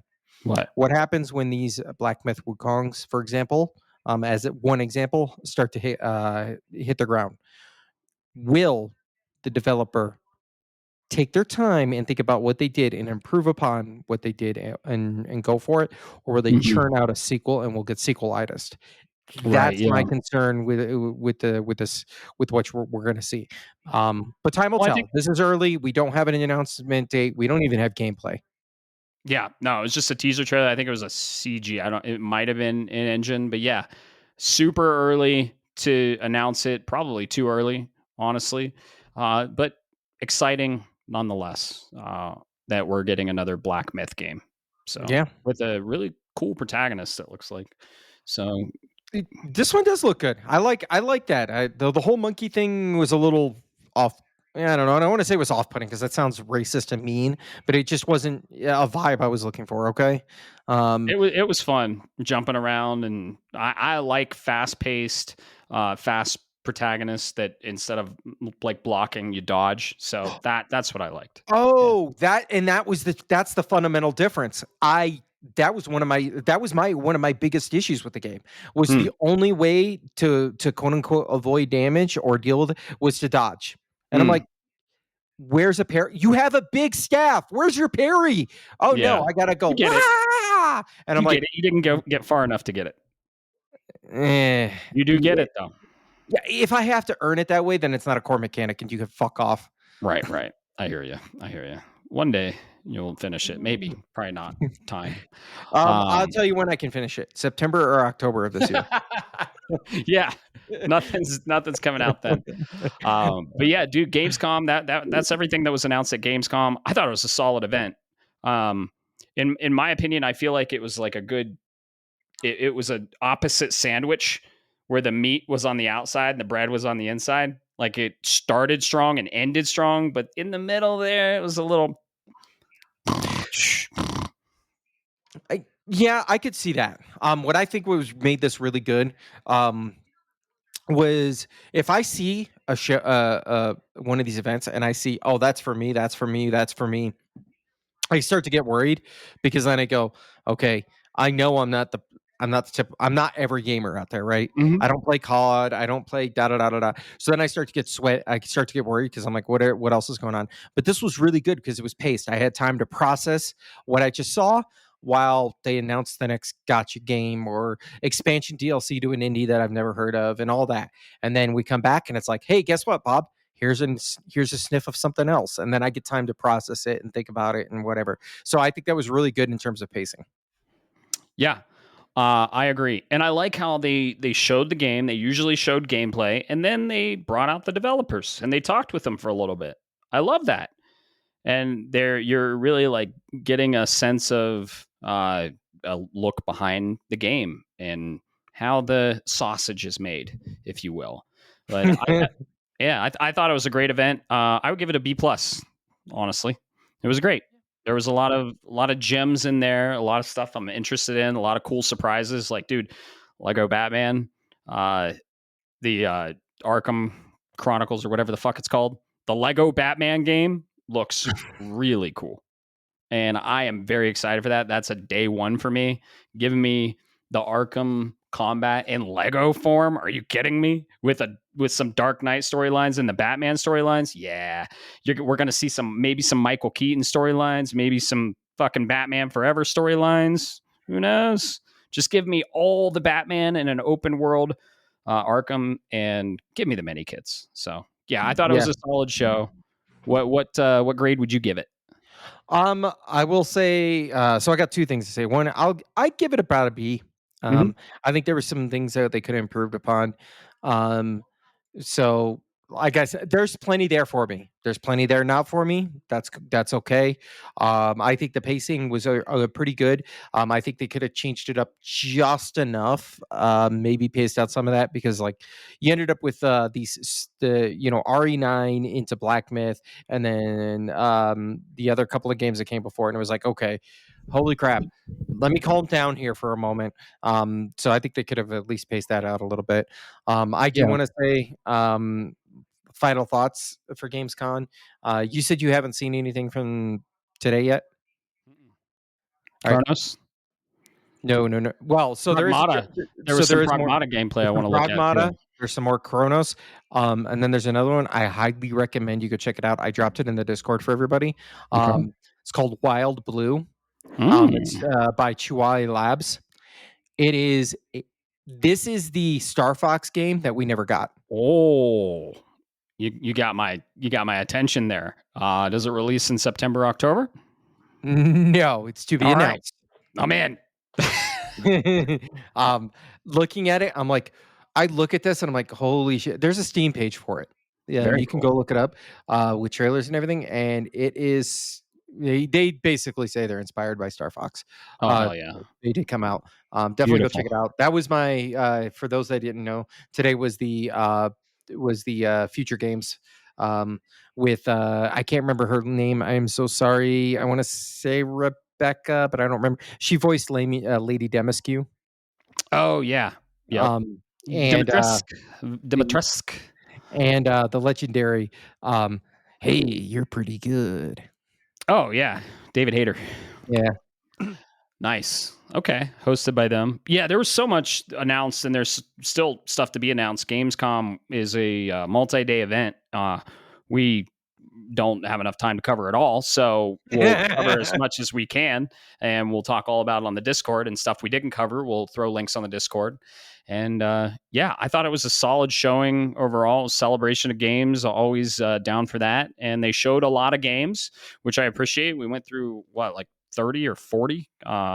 And yeah, I'm always in on these events. Can't wait for let's see, Tokyo Game Show we have coming up, and the Game Awards, of course. So always fun to watch these events, and can't wait for more. So I always love celebrating games and looking at cool new shit or updates on shit I'm excited about. So overall Absolutely. positive in my opinion. So yeah. What do you say we get the hell out of here, Bob? What are you doing this weekend? What are you doing this weekend? Playing video games. Yeah, me too. We gotta get wings sometime this week, maybe Thursday or Friday or something. I don't know. We need to get wings. I'm feeling like I need some wings and beer, maybe. Yeah, you know what? Maybe I got to bring you one of these beer races, anyways. Yeah, you do. Unless I drink the ball, because I'm telling you right now, I'm looking at this and going, I kind of want another. Oh yeah. Yeah, and I'll get the real wings this time. The only reason I didn't get the real wings last time and the basically adult chicken nuggets, we were ripping packs, and I didn't want to get sauce on your wife's cards. That's fair. So, yeah. I respect that. I usually eat real wings though, and not chicken nuggets. But yeah. I remember looking at you going, "This is how you eat your fucking wings," and I just got sauce all over my beard and shit. Yeah. And then I was like, well, I'm ripping packs right now. No, that was fun. We should definitely do it again. I don't know what I'm going to get into this weekend. I might do a little bit of one wheeling. I do want to catch up on games. I really do. I'm one of the people that if I go upstairs and I look outside and it's like sun shining and beautiful, like we have beautiful days in Colorado Springs. Like today it was 85, dry heat, sunny, not a cloud in the sky. I feel guilty if I'm gaming and it's really nice outside. I don't know about you, but I don't usually like being inside when it's super nice out. That's true. Oh Yeah. shit! You're absolutely right. Sorry, I just thought about something. We'll chat about it offline. Okay. I kind of want to bring it up now because I want to see your live reaction for the folks, but we're not recording right now, so Right. we're good. But I want to talk to you about something that got announced that I think you're going to be really excited for. Yeah. Okay. We are recording right now. Okay. All right. So you know a little studio called Heart Machine. Oh yeah. Hyperlight Breaker. Yes, sir. Yeah. We I got got we an got. email Oh, you fucking asshole! Yeah, with that. we got some more. That's that's coming. Let's Oh. just go look. We got some more information today. Ooh. Okay. We'll talk more about it, and then we'll probably talk about it on the next episode of news. So yeah. I'm going to try and play some catch up on games and finish Sword of the Sea, dive into Death Stranding, take my time with it, and really try and finish it before Snake Eater comes out. So, yeah, this has been episode 17, the Gamescom episode, and it's been fun. Let's hear your highlights of the show. Anything we missed, put in Discord. If you're not on Discord, shapesofgaming.com. Join our Discord. That's where all the conversation and craziness and fun times happen. But yeah, let's hear from you about Gamescom. If you watched it, what'd you like? So without further ado, I think we're done with this episode. You guys have a great rest of your day. Peace. Silk Song, October 16th. Shapes of Gaming is a podcast shaped around gaming and, most importantly, our community. That's you. It is written, created, and recorded in beautiful Colorado Springs, Colorado by me, Matt Stenson, and my good friend Bob Harriman. If you would like to be part of this amazing community, be sure to like, subscribe, or follow us on all the social media platforms or the podcast app of your choice. Thanks so much for listening, and always remember, keep the conversation going, and most importantly, keep gaming.